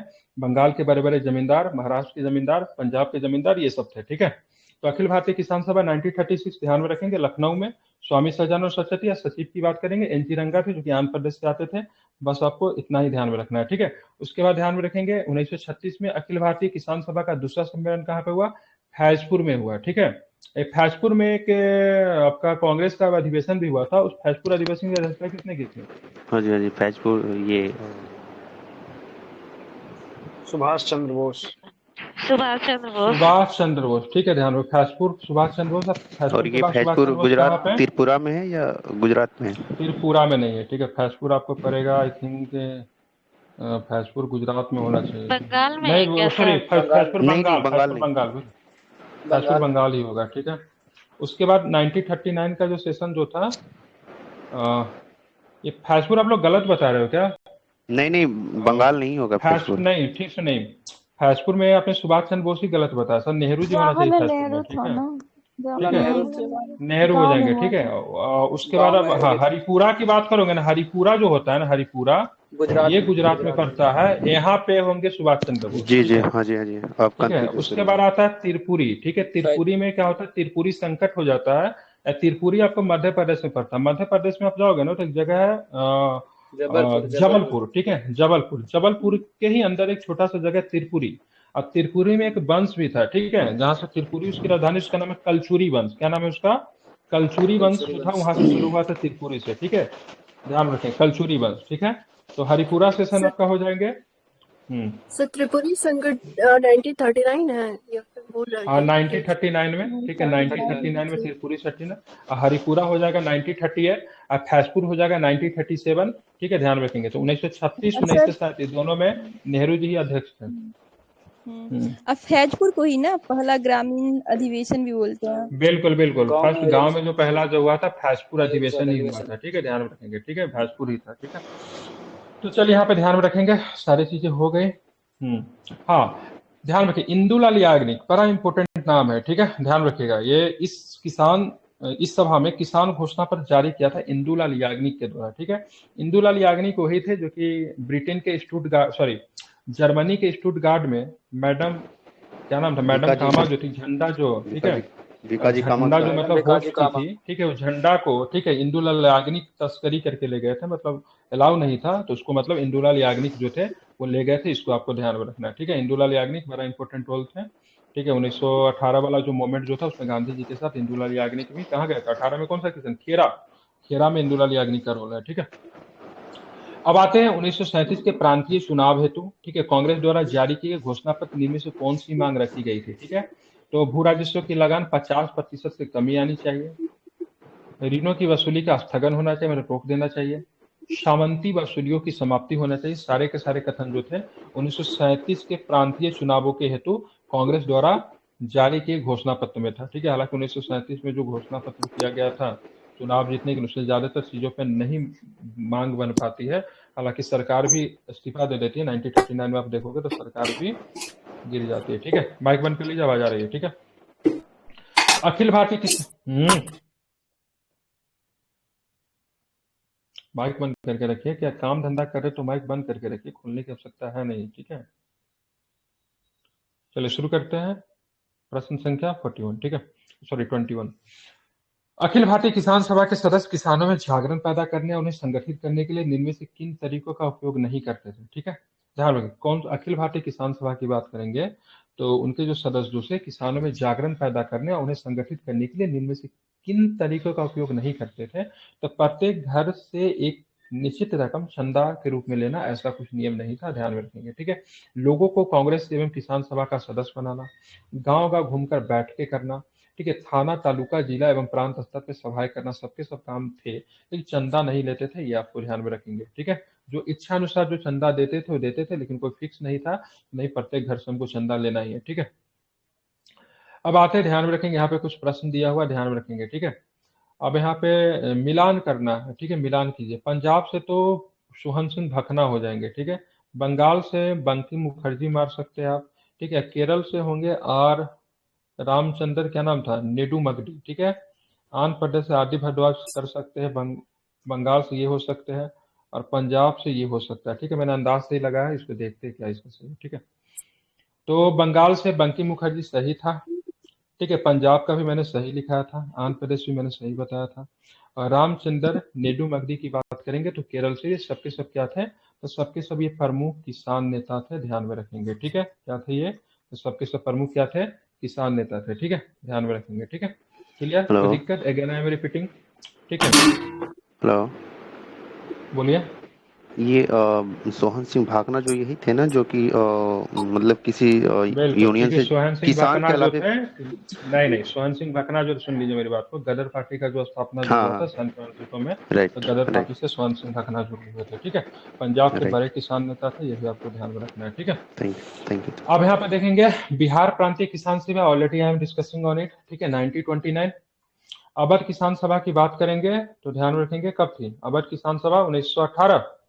ठीक है, 1920, सॉरी 1920 में। उत्कल प्रांतीय किसान सभा, बोला ना बहुत जगह पे, उत्कल ओडिशा के क्षेत्र में बनी थी। ठीक है, और यूपी किसान सभा। ठीक है, तो यूपी किसान सभा आई थिंक 1918 होना चाहिए, उत्कल देखता 1935 होना चाहिए, देख लीजिए क्या है। ठीक है, 35। उत्कल में तो यहाँ पे देखेंगे, हाँ नहीं, उत्कल 35 ही होगा। ठीक है, अब यहाँ पे देखेंगे बिहार, आप देखें यहाँ पे नेता दिया हुआ है, कौन याद रखेगा? मुझे तो याद नहीं रहता, मैं तो कॉन्सेप्ट पे बात करता हूँ, मुझे फैक्ट और नाम और तारीख मुश्किल से याद होते हैं। ठीक है, तो बिहार प्रांतीय किसान सभा की बात करेंगे 1929 में। ठीक है, स्वामी सहजानंद सरस्वती। अवर किसान सभा की बात की 1920 में, जिनके सदस्य मतलब आपको ध्यान में रखेंगे नेहरू जी भी थे, और इनकी बहुत बड़ी एक मीटिंग हुई थी जहाँ पे बाबा रामचंद्र जी ने अपने जंजीरों से जकड़ा हुआ दिखाया था। अयोध्या में एक हुई थी ना सभा, जिसमें 1 लाख किसानों ने पार्टिसिपेट किया था, बाबा हाँ जी। रामचंद्र थे। यूपी में कौन थे? गौरी शंकर मित्र साहब थे, इंद्रनाथ द्विवेदी थे, मदन मोहन मालवीय थे। ठीक है, उत्कल की बात करें, उत्कल प्रांतीय किसान सभा ओडिशा में बनी थी, डेट उत्कल प्रदेश के नाम से जाना जाता था, ओडिशा तो बाद में आया। मालती चौधरी यहाँ से किसान नेता थे। ठीक है, अब आंध्र प्रदेश में किसान नेता कौन थे? तो आंध्र प्रदेश में किसान नेता रंगा साहब थे। ठीक है, यहाँ पे और भी एक किसान नेता दिया था, जैसे कि बात, बंगाल में कौन थे? तो बंकिम मुखर्जी मार सकते। पंजाब में कौन थे? तो सोहन सिंह भकना थे। आंध्र प्रदेश में आदि भरद्वाज साहब भी थे, केरल के नेडू मगडी साहब भी थे। तब सारा किसान सभा दे दिया। अगर आपको लगता है बहुत ज्यादा इंपॉर्टेंट, मेरे हिसाब से तो दिमाग पे उतना ही जोर देना चाहिए जो इंपॉर्टेंट है, लेकिन लगता है सब याद कर सकते तो कीजिए। ठीक है, लेकिन बिहार का याद रखिए, अवध वाला याद रखिए, बीपीएससी आपको लिमिट क्वेश्चन ही पूछेगा और यहीं से पूछेगा। ठीक है, बाकी नहीं, साल याद भी नहीं बहुत करना चीजें है, इंपॉर्टेंट रिकॉल नहीं है। करते रहना है। हाँ, अब बस इसको आप इसको मार्क कर सकते हैं। मैं हम भी क्लास लेता हूँ तो सबको बोलता हूँ कलम कॉपी लेकर बैठने के लिए, या फिर स्क्रीनशॉट ले लीजिए, जो भी कर सकते हैं, लेकिन ध्यान में रख के पूछा जा सकता है। हालांकि मान लीजिए ऑप्शन 4 अगर दिया हुआ है ना, तो उसमें से अगर 2 भी अगर आपको पता है ना, तो गिरते पड़ते आप उसको सही कर दोगे। ठीक है, जैसे मुझे इसका सारा का नहीं पता था, लेकिन 2-3 का तो पता ही था, उत्कल भला का नहीं पता तो सही हो गया। ठीक है, क्योंकि आपके पास देखिए ये नहीं एग्जाम में से आपको एकदम पूरा मतलब रटा हुआ होना चाहिए। ठीक है, हाउ टू अटेम्प्ट क्वेश्चन और अप्रोच क्या होनी चाहिए क्वेश्चन को अटेम्प्ट करने के लिए, एलिमिनेट कैसे करें ये आपको होना चाहिए। ठीक है, क्योंकि 30 to 35% क्वेश्चन एलिमिनेट मेथड से आप इजीली वे में बना सकते हो। ठीक है, अगर आपकी अप्रोच अच्छी है, नॉलेज कम है, अप्रोच अच्छी है, अगर आपको एलिमिनेट करने अगर आता है आपको, आप अच्छे से क्वेश्चन को डील कर लोगे, कोई दिक्कत नहीं। ठीक है, अब आते कुका विद्रोह। 2 तरह का विद्रोह था, एक कुका विद्रोह था, एक कुकी विद्रोह था। ठीक है, कुकी विद्रोह नॉर्थ ईस्ट में, कुका विद्रोह की बात है पंजाब में चला था। ठीक है, राम सिंह कुका इस विद्रोह के प्रमुख नेता थे। ठीक है, पहले भगत जवाहर मल और बाद में राम सिंह कुका। ठीक है, विद्रोहियों ने हजारों नामक स्थानों को अपना मुख्यालय बनाया। इसका मुख्य उद्देश्य सिख धर्म में, ठीक है, प्रचलित बुराइयों में अंधविश्वासों को दूर करना था। तो बताना निम्नलिखित में से कौन सा स्टेटमेंट की बात करेंगे सही है, तो ध्यान रखिएगा इसके सारे ही सारे स्टेटमेंट की बात करेंगे सही है। ठीक है, ध्यान रखेंगे। बाद में यहाँ का एक नेता जो था ना, ठीक है, ध्यान में कुका, राम सिंह कुका जो था, ध्यान में ये भी पूछा जाता है, राम सिंह कुका को निर्वासित जीवन जीने के लिए भेज दिया गया था रंगून। कहाँ भेज दिया गया था? रंगून इनको जीवन जीने के लिए भेज दिया गया। ठीक है, रंगून एक और भी प्रमुख व्यक्ति को भेजा गया था। किसे भेजा गया हाँ था? जी, ये शाह को, बहादुर शाह बहादुर जफर। शाह सेकेंड को। ठीक है, हाँ, बहादुर शाह सेकेंड को रंगून भेजा गया था। 1858 में भेजा गया था, जहाँ पे 1862 में उनकी मृत्यु हो गई थी। ठीक है, ध्यान में रखेंगे। ठीक है, तो राम सिंह कुका थे पहले तो भगत जवाहर मल। ठीक है, 2 चरण में शुरू होता है, और दूसरा जो था उसमें आपके नेता जो थे राम सिंह कुका आते हैं। ठीक है, मुख्य उद्देश्य क्या था? सिख धर्म में सुधार करना, जातीय भेदभाव उन्मूलन करना, मांस मदिरा में अन्य, ठीक है, नशीली वस्तुओं के सेवन से परहेज करना। ये सारी चीजें आगे चल के आपको निकले कि अकाली मूवमेंट आगे चलेगा। कौन सा चलेगा? अकाली मूवमेंट भी आगे चलेगा, जो कि धर्म सुधार मूवमेंट में आप लोगों ने देखा भी था। वह इसी बेस को बना के चलता है। ठीक है, जिसकी बेस पे आगे चल के पार्टी भी बन जाती पंजाब में, अकाली दल। उनका भी यही था, भ्रष्ट महंत को मतलब क्या करना है? गुरुद्वारों से बाहर निकालना, सिख धर्म में सुधार करना है। तो ये अकाली मूवमेंट भी आगे चल के चलेगा। ठीक है, इसका जो हजारों, ठीक है, हाजरो नामक स्थान जो था, इसका मुख्यालय बनाया गया था। ये भी आपको ध्यान में रखना है। ठीक है, ये हाजरो पंजाब में पड़ता है क्या? हाँ, पंजाब में ही होगा बिल्कुल। ठीक है, पंजाब में ही होगा। ठीक है, तो इसके नेता ध्यान में रखिए, शुरुआत में कौन थे? भगत जवाहर मल थे, जिनको सियान साहब के नाम से जानते थे। किस नाम से जानते थे भगत जवाहर मल को? सियान साहब। ठीक है, हाँ, इनका निक नेम था। ठीक है, ठीक है, ध्यान में रखेंगे। ठीक है, अब देखेंगे निम्नलिखित में से कौन एक भारतीय कृषक आंदोलन के प्रमुख कारणों में शामिल नहीं किया गया था। ठीक है, तो लगानों पर आरोपित लगान की ऊंची दर, ठीक है, बंगाल में हस्तशिल्प उद्योग का नष्ट करना, जमींदार व्यापारी साहूकार तथा ब्रिटिश बागान मालिकों के द्वारा किसानों का शोषण एवं, ठीक है, क्या बोलते हैं, उत्पीड़न। ठीक है, तो बोला कौन सा शामिल नहीं किया जा सकता, तो निम्नलिखित में से कौन से भारतीय कृषक आंदोलन के प्रमुख कारणों में शामिल नहीं किया? ये सारे ही सारे सही है। ठीक है, मतलब सारे के सारे शामिल किया जा सकता है। ठीक है, ये क्वेश्चन मुझे समझ नहीं आया। नहीं, ये बीपीएससी पूछता है, उल्टा पूछता है। ठीक है, अगर मान लीजिए सारा ही ऑप्शन अगर सही अगर है ना, अगर नहीं पूछे तो ध्यान रखिए उसका ऑप्शन नंबर डी हो जाता है। ठीक है, इसमें बहुत सारे लोग गलत करते हैं। ये सारे ही सारे ऑप्शन की बात करेंगे, मतलब पूछ रहा है विच इज द कॉजेज। ठीक है, मतलब कृषक मूवमेंट की बात, मतलब कृषक आंदोलन की शुरुआत होने के लिए कौन से कारक जिम्मेदार थे? सारे ही सारे कारण सही है, इसमें नहीं पूछ रहा है ना, इसका ऑप्शन क्या होगा? डी होगा, मतलब सारे ही सारे है, मतलब कोई भी ऐसा कारण नहीं है जो नहीं है। ठीक है, मतलब ऑल स्टेटमेंट आर करेक्ट, इसमें नहीं पूछ रहा तो सारे ही है, तो इसलिए इसका ऑप्शन नंबर क्या होगा? डी होगा। इसमें बहुत लोग गलती करते हैं, यूपीएससी की बदमाशी बहुत अजीब टाइप का ही ऑप्शन देता है। ठीक है, कितने लोग ऑप्शन है? ठीक है, क्योंकि इसमें सारे ही सारे कारण इसके सही है। ठीक है, ध्यान में रखेंगे, तो ऐसे प्रश्न आपको आएंगे एग्जाम में।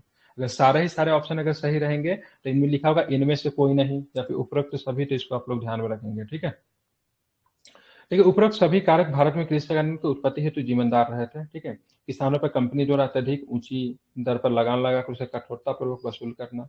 ठीक है, ध्यान में रखेंगे सारे के सारे कारण जो थे अत्यधिक कृषि की दर था, किसानों की दमनकारी नीति थी।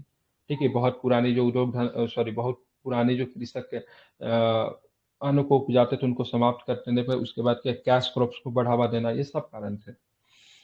इजारेदारी प्रथा की बात करेंगे। ठीक है, इजारेदारी व्यवस्था के संबंध में निम्न कथनों पर विचार करें। इस व्यवस्था को 1777 में 5 वर्षीय ठेका अवधि को बदल के 1 वर्ष कर दिया गया।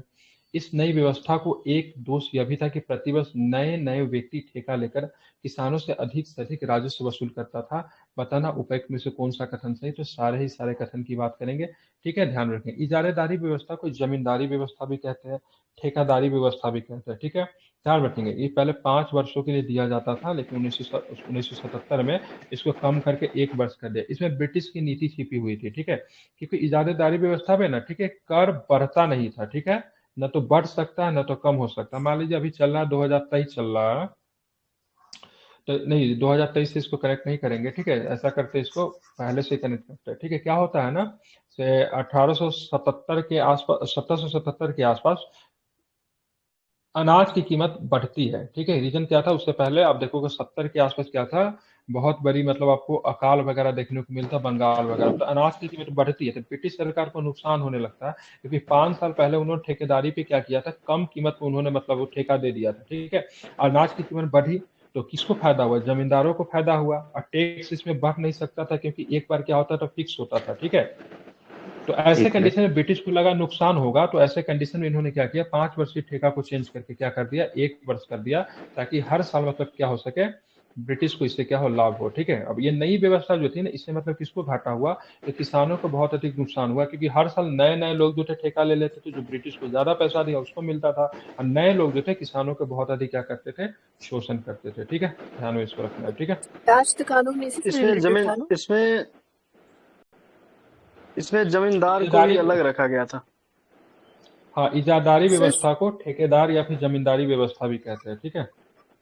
राष्ट्र कानून बताइए। इसी से रिलेटेड था।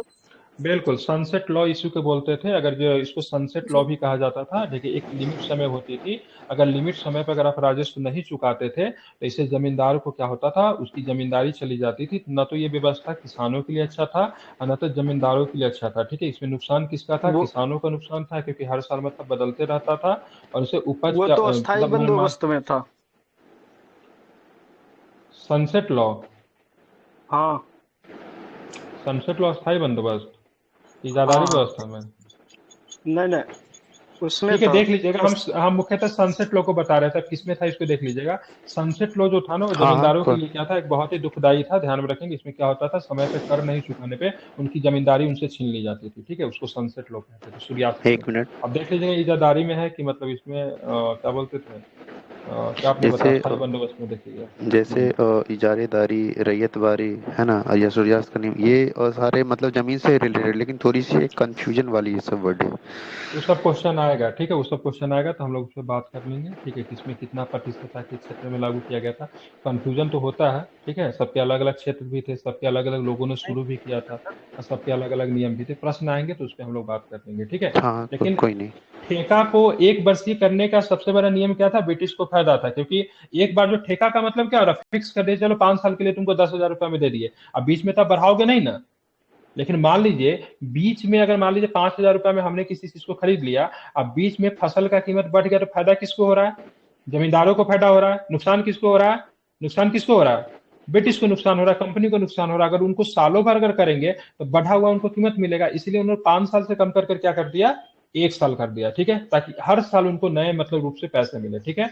और इनसे क्या होता था, स्टेबिलिटी समाप्त हो गई, हर साल नए लोग आते थे, वो अपने स्तर से नियम बनाते थे। क्योंकि जमीन मिलने के बाद ठेकेदार जो थे अपने स्तर से नियम बनाते थे, इसमें किसानों का जमकर शोषण हुआ, ठीक है। देखिए देखिए, यह व्यवस्था काफी दोषपूर्ण है, फिर भी इसमें कंपनी की आय में क्या होता है, बहुत ज्यादा वृद्धि आपको देखने को मिला। अब आता है ऐसा क्यों, इजेदारी, ठीक है। ऐसा क्यों होता था? क्या होता था ऐसा, मतलब जैसे कंपनी को उसको फायदा होता था, जैसे आपने बोला कि मतलब नुकसान होता, लेकिन ये कंपनी को फायदा क्यों होता था? और तो कॉमन सेंस की बात है। मान लीजिए जैसे किसी सामान का, मान लीजिए आलू गया, 5 केजी आपने आलू खरीद लिया, ठीक है। या आपकी 5 दिन की जरूरत के लिए 5 केजी आपने आलू खरीद लिया, ठीक है। और आलू आपने खरीदा 20 रुपए के हिसाब से खरीदा, ठीक है। 5 केजी खरीदा, 100 रुपये में आपको मिला, ठीक है। 5 दिन के लिए आपकी जरूरत तो फिक्स हो गई।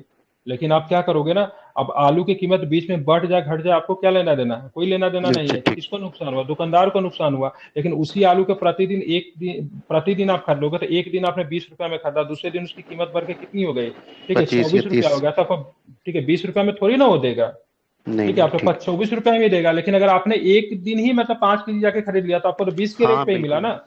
आगे तो बढ़ते हैं। दे तो रहा, तो यहाँ पे एक साल जब किया तो इसको सीधा सीधा प्रॉफिट किसको मिला, ब्रिटिश को मिला। बढ़े हुए कीमत इसको मिलना शुरू हुआ, क्योंकि हर साल फसल की कीमत क्या हो रही थी, बढ़ रही थी, ठीक है, कम नहीं रही थी, बढ़ रही थी। इसमें क्या होता था, ठेकेदारी में एक बार हो गया सो हो गया, बीच में आप कीमत बढ़ा नहीं सकते थे, इसीलिए इसको कम समय के लिए कर दिया गया। इज़ेदारी व्यवस्था के संबंध में प्रसिद्ध इतिहासकारों ने निम्न कथनों पर विचार करें। प्रसिद्ध इतिहासकार ताराचंद ने वारेन हेस्टिंग की भू राजस्व व्यवस्था की आलोचना करते हुए लिखा कि वह बंगाल में अकाल, उपद्रव और दुर्दशा को छोड़ गया। ठीक है, तो ध्यान रखेंगे, ये स्टेटमेंट की बात करेंगे, बिल्कुल सही स्टेटमेंट, ताराचंद ने ऐसा लिखा था। ठीक है, आरपी दत्त के अनुसार इस व्यवस्था ने जमींदार तथा रैयत के मध्य संपर्क सूत्र को नष्ट करके भारतीय ग्रामीण व्यवस्था में दरार उत्पन्न करने का काम किया। तो ये भी समय, ठीक है, तो इसमें जमींदार और रैयत, रैयत कौन होते थे, जो कृषक को कि रैयत कहा जाता था। ठीक है, ध्यान रखेंगे, मतलब ठीक है, जो खेती करते थे किसान होते थे, रैयत होते थे। रैयत छोटे का भी कई मोटे कैटेगरी था। ठीक है, छोटे मोटे रैयत कह का भी सकते हैं क्या किसान, कैटेगरी था। है ना, हाँ छोटे बिल्कुल, मोटे ठीक है, किसान रैयत, है। हाँ बिल्कुल, रैयत बिल्कुल जो थे, छोटे। जोतदार कह लीजिए, किसान कह लीजिए, या जमींदार जो था, जमींदार के खेतों पे जो काम करते थे वो रैयत थे। ठीक है, ध्यान रखेंगे, किसान ठीक में है, भी सर निम्न तबके कह सकते हैं। हाँ बिल्कुल, ठीक है। अभी व्यवस्था जो थी, ध्यान रखेंगे, वारेन हेस्टिंग ने 1772 में सर्वप्रथम बंगाल में इजारेदारी व्यवस्था की शुरुआत की थी। यह भी आपको ध्यान में रखना, वारेन हेस्टिंग के द्वारा शुरू किया गया था इजेदारी। ठीक है, ध्यान में रखना है, ठीक है। इस व्यवस्था से भू राजस्व के क्षेत्र में अराजकता की स्थिति को ला दिया।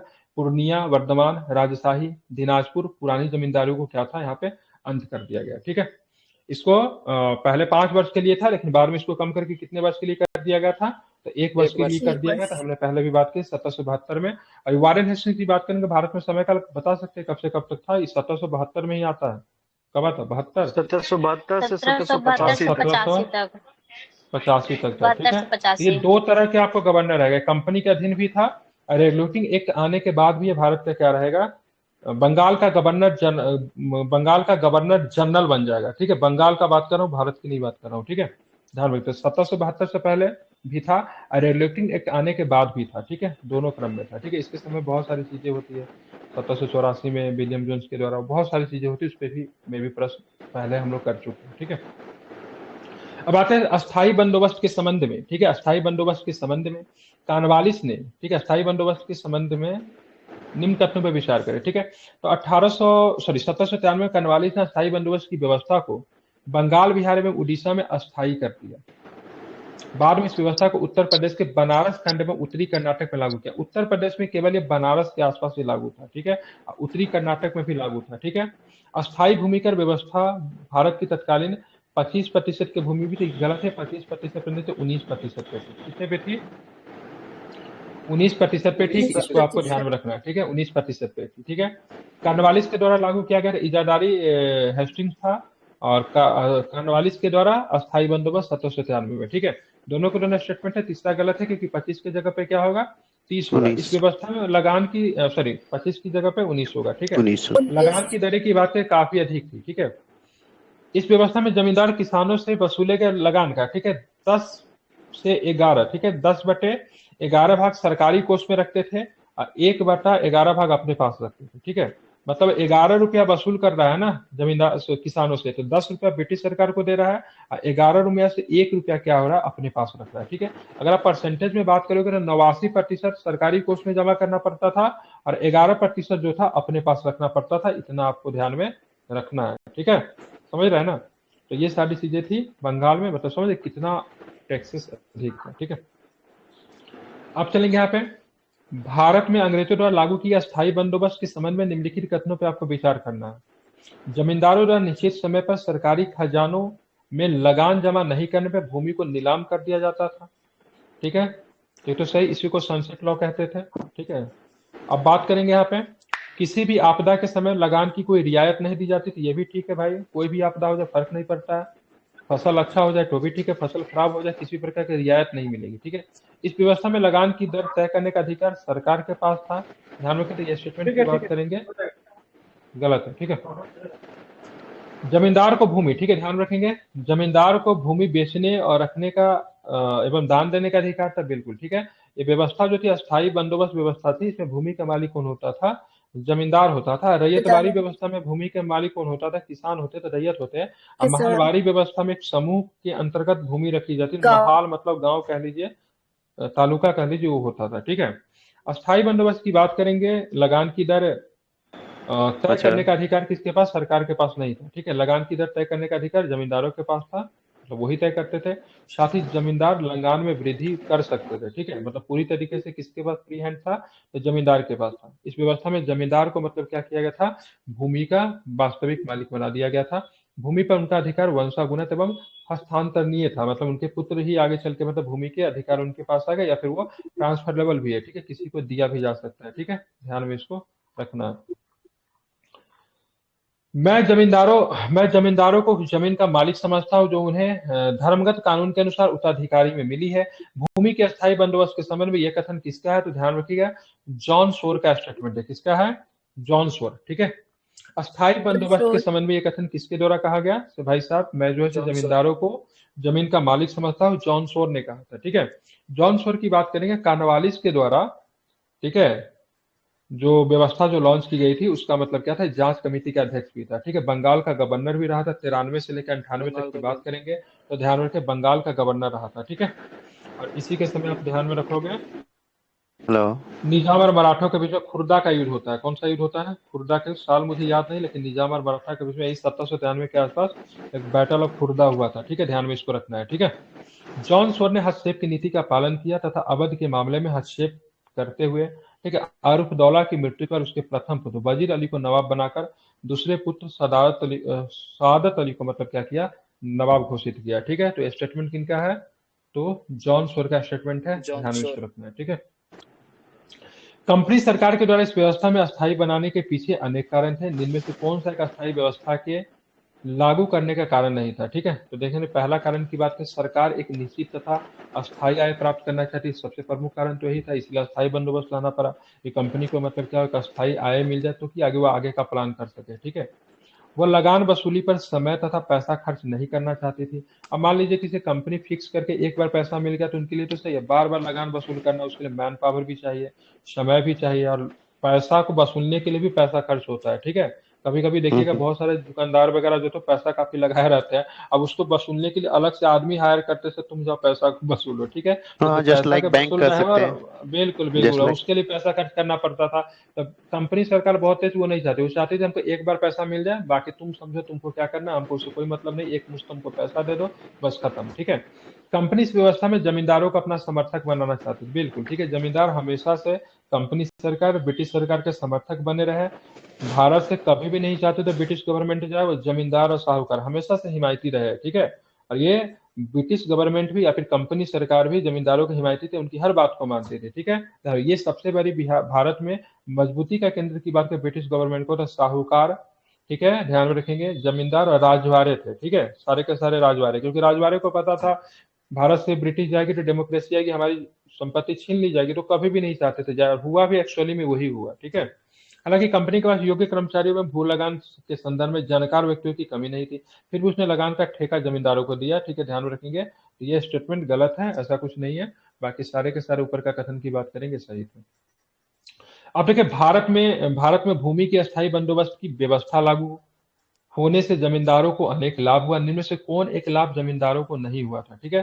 तो जमींदारों को अत्यधिक लाभ होने के बाद भी कृषक उन्नति की ओर ध्यान नहीं दिया गया, ठीक है। ये ऐसा लाभ जो था जमींदारों को नहीं होता। बाकी जमींदार भूमि के अस्थायी मालिक बन गए, ठीक है, बिल्कुल है।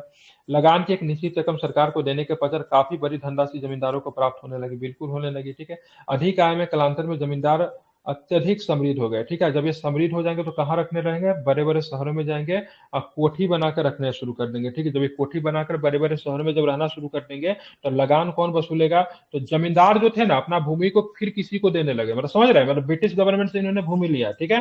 ब्रिटिश सरकार इनको ठेकेदारी अधिकार दिया से चलो तुम अब जमींदार हो, तुम आप समझो, ठीक है। और जब इनके पास पैसा आया तो इन्होंने क्या किया? गाँवों को छोड़ दिया, अब बड़े बड़े शहरों में कोठी बनाकर रखने लगे।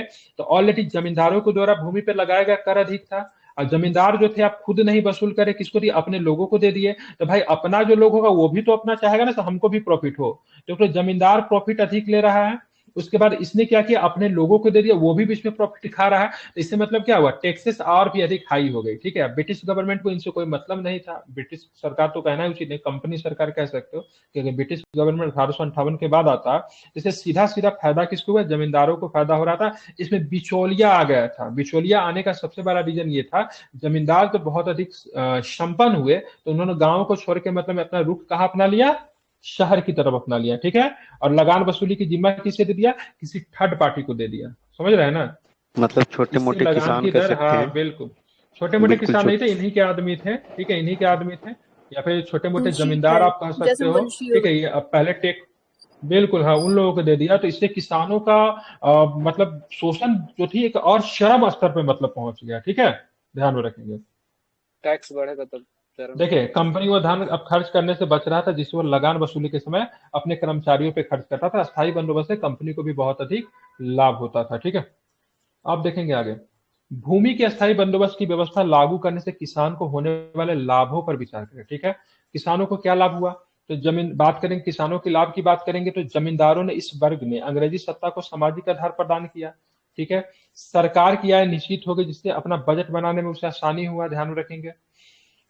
उसके बाद बात करेंगे, सरकार को प्रतिवर्ष राजस्व की दरें तय करने में उन्हें ठेके पे देने की झंझट से मुक्ति मिल गई। जमींदारी व्यवस्था को लागू करने के बाद, ठीक है, सरकार द्वारा जमींदारों को समाज में न्याय एवं शांति स्थापित करने की जिम्मेवारी भी दी गई। नहीं, ऐसा कुछ नहीं था। बाकी ऊपर के सारे स्टेटमेंट की बात करेंगे। ठीक है, इस सरकार को ये लाभ हुआ। सरकार को कौन कौन सा लाभ हुआ, जमींदारों के इस वर्ग में अंग्रेजी सत्ता का सामाजिक आधार प्रदान किया। ठीक है, अब इनका जमींदार क्या होगा, समर्थक नहीं बन गए, क्योंकि इसको भी पता था कि भाई साहब ब्रिटिश सरकार से मेलजोल बना के रखेंगे तो क्या करेंगे, ब्रिटिश सरकार हमारी रक्षा करेगी। तो जमींदार इनका हमेशा के लिए इनका क्या बन गया, इनका समर्थक बन गया। ठीक है, वेल विशर बन गया ब्रिटिश गवर्नमेंट का। ठीक है, और दूसरा कारण ये था, सरकार के आय निश्चित हो गया। उनको पता था कि भाई साहब 5 साल के बाद हमको उस गांव से हमको इतना पैसा आना, उस गांव से इतना पैसा आना, तो उनको पता हो जाता था, जिनसे आगे का मतलब वो कार्य करते थे, अपना बजट बनाते थे। सरकार की प्रतिवर्ष की राजस्व की दरें अपने ठेके से देने से झंझट से मुक्ति मिल गई, मतलब उनका फिक्स हो गया। इस सारे के सारे कारण थे जो कि मतलब सरकार के हित में था। ठीक है, ध्यान रखेंगे। आगे देखोगे तो कौन सा, ये सारे के सारे क्वेश्चन जो है ना बहुत बेसिक क्वेश्चन है। अगर आपके पास बिल्कुल भी जीरो नॉलेज है ना, लेकिन फिर भी अगर आप चाहोगे थोड़ा सा सोशल नॉलेज है, तो सारे क्वेश्चन को आप लोग सही कर सकते हैं, क्योंकि इसमें फैक्ट नहीं है, इसमें क्या है, तो स्टेटमेंट है। केवल ध्यान रखेंगे इसमें सोशल नॉलेज है। ठीक है, इस क्वेश्चन को सही करने के लिए और कुछ भी नहीं चाहिए। निम्नलिखित में से कौन एक भूमि की अस्थायी बंदोबस्त के संबंध में सही नहीं है। ठीक है, तो अस्थायी बंदोबस्त की व्यवस्था ने सरकार एवं कृषकों के आपसी संबंधों पे कोई प्रभाव नहीं डाला। बिल्कुल गलत है भाई साहब। अस्थायी बंदोबस्त में, ठीक है, कृषक को, ठीक है, ध्यान रखिएगा, सरकार के मतलब क्या कर दिया गया, खिलाफ कर दिया। ठीक है, मतलब उनका विद्रोही बना दिया। ठीक है, इसने मतलब प्रतिकूल प्रभाव डाला। ठीक है, अनुकूल नहीं, प्रतिकूल प्रभाव डाला। ठीक है, अस्थायी बंदोबस्त राष्ट्रीय स्वतंत्रता आंदोलन को नुकसान पहुंचाया।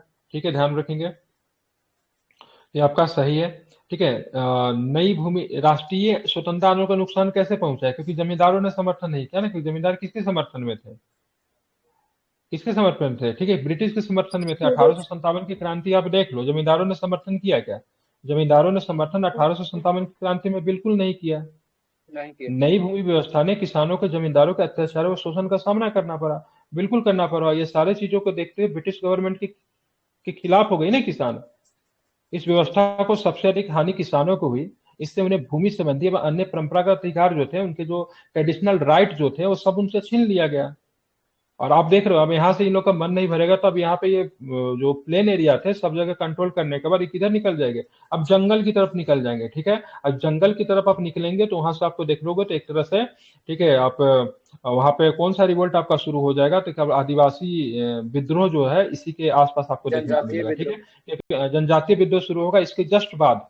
तो ये सारा व्यवस्था लागू करने के बाद इनका प्लेन एरिया पूरा कवर होगा, बंगाल कवर कर लिए, साउथ कवर कर लिए, यूपी कवर कर लिए, पंजाब कवर हो गया, उत्तर ओडिशा तो डेट टाइम बिहार का हिस्सा था, बंगाल का हिस्सा था। तो अभी की जंगल की तरफ निकलेंगे। ठीक है, और वहां पे जाएंगे तो फिर इनका एक नए स्तर पे मतलब जनजातीय विद्रोह आपको देखने को मिलेगा। ठीक है, अस्थायी बंदोबस्त किसके साथ किया गया, तो अस्थायी बंदोबस्त जमींदार के साथ किया गया, क्योंकि जमीन के असली मालिक इन्हीं को बनाया गया। ठीक है, जमीन को बेच सकते थे, किसी को दे सकते थे, कर को कम अधिक कर सकते थे, और वंशागन था। ठीक है, मतलब एक जमींदार के बाद उसका पुत्र या फिर उसका भाई जो भी हो, अगला जमींदारी उसी को जाएगी। ठीक है, 1793 में कॉर्नवालिस के द्वारा अस्थायी बंदोबस्त, इसको आपको ध्यान में रखना।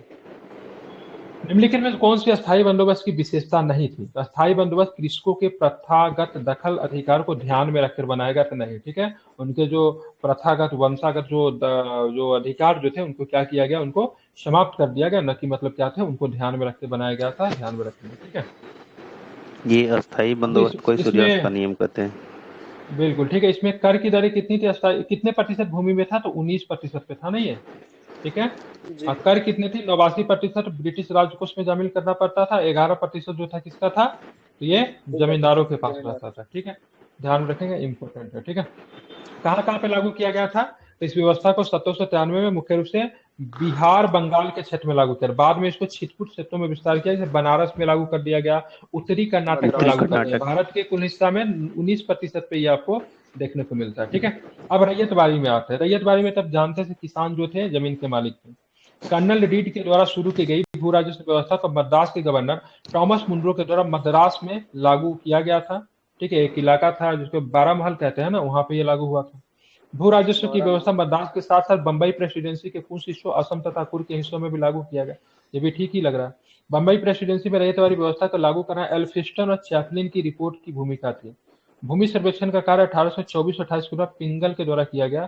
तो बोला कौन सा स्टेटमेंट इसमें सही है? मुझे तो सारे ही सही लग और रहे थे, ठीक सही है। तो सारे ही सही है, ऑल स्टेटमेंट की बात करेंगे, सही है।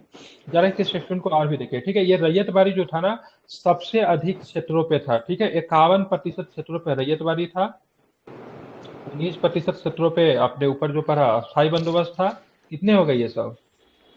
9, ठीक है। 60%, 70 ठीक है। बाकी 70 हो 70 गए, हुआ ना। हाँ सत्तर जी, हाँ जी। प्रतिशत हाँ 70 हो गए, ठीक है। और 30% पे जो थे वो वाला आपका बच गया, ठीक है। तो इसको फिर से पढ़ते हैं।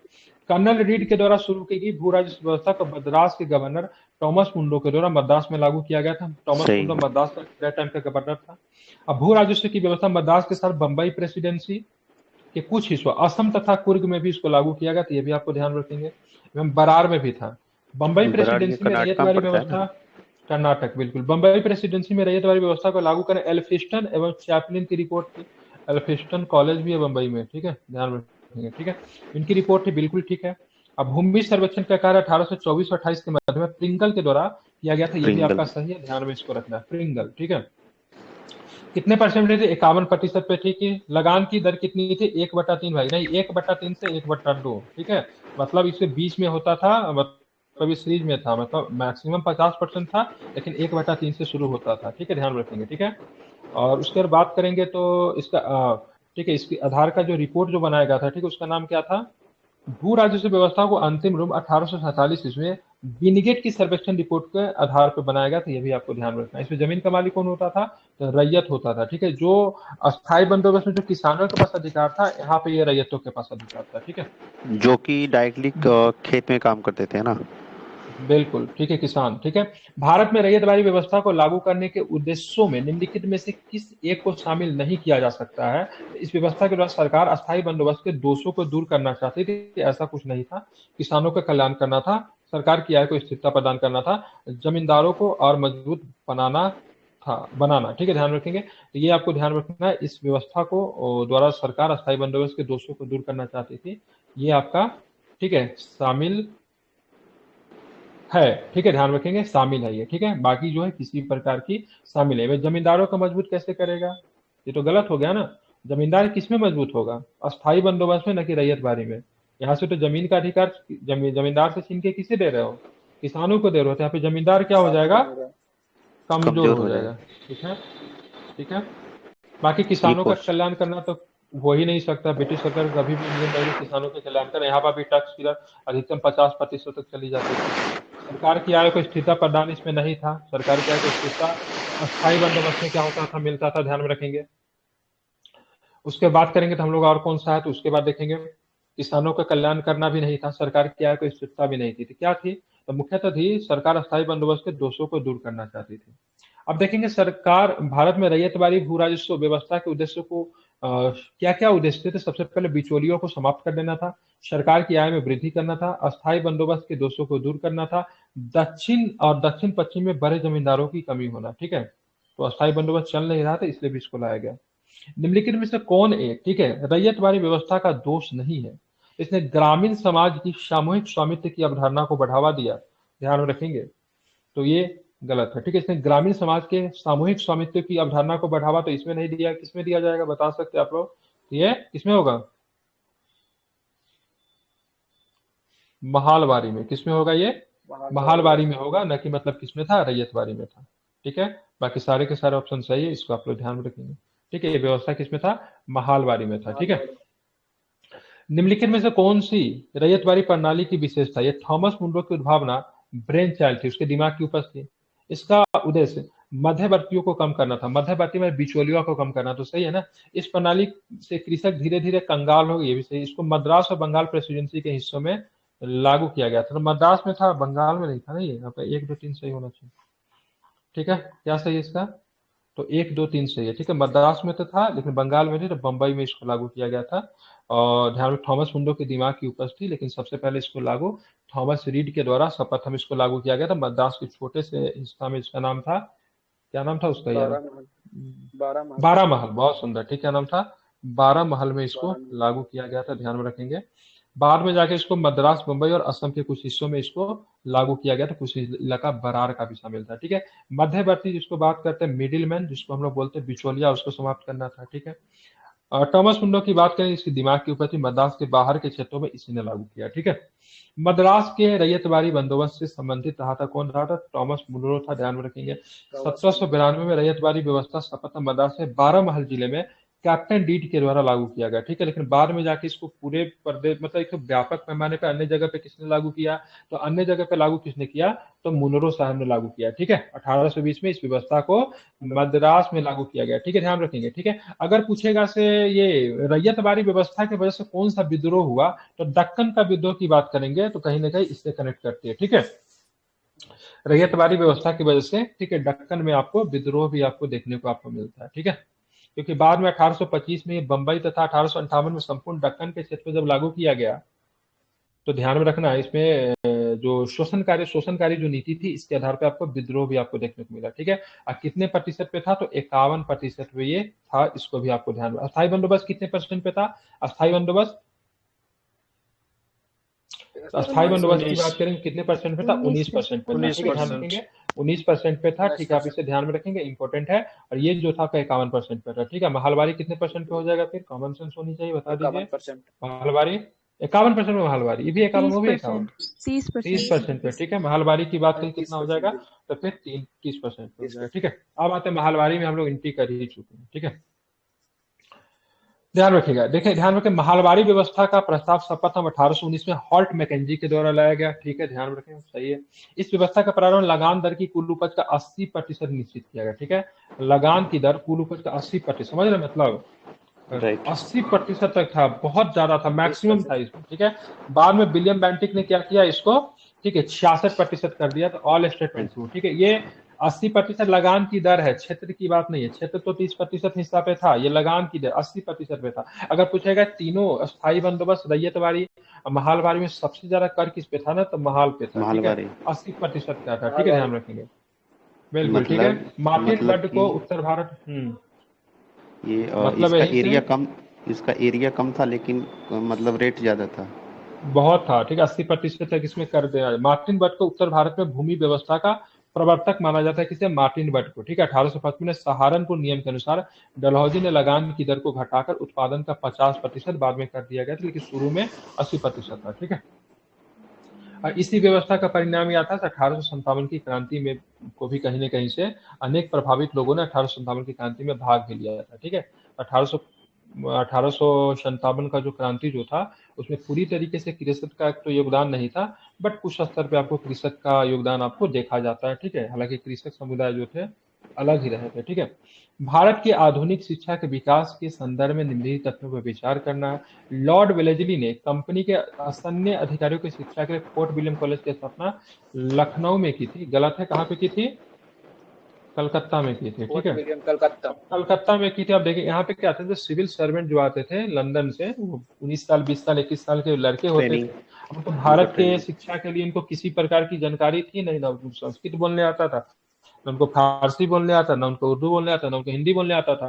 तो वेलेजली का प्लान था से कलकत्ता में फोर्ट विलियम को स्थापित करेंगे और यहाँ पे क्या करेंगे, टीचर को रखा जाएगा, उनको भारतीय भाषा से, भारतीय तौर तरीके से क्या किया जाएगा, अवगत कराया जाएगा। ठीक है, ये विचार था बेलेजली का, लेकिन बाद में कंपनी सरकार जो थी इनसे तैयार नहीं होती है, इसको शिफ्ट कर देती है हेलीवीड में। आई थिंक मुझे जहां तक ध्यान में है, लंदन में हेलीवीड में इस विद्यालय को शिफ्ट कर दिया जाता है, यहाँ पर ट्रेनिंग नहीं हो पाता। ठीक है, क्योंकि कंपनी सरकार जो थी इससे तैयार नहीं थी। ठीक है, इस कॉलेज में भारतीय अधिकारियों को विभिन्न भारतीय भाषाओं तथा भारतीय रीति रिवाज का शिक्षा दी जाती थी। जो बात मैंने बताया वो आपकी सही है। ठीक है, फोर्ट विलियम की बात करेंगे तो लॉर्ड वेलेस्ली ने कंपनी के असन्य अधिकारी, असन्य मतलब क्या, civil servant.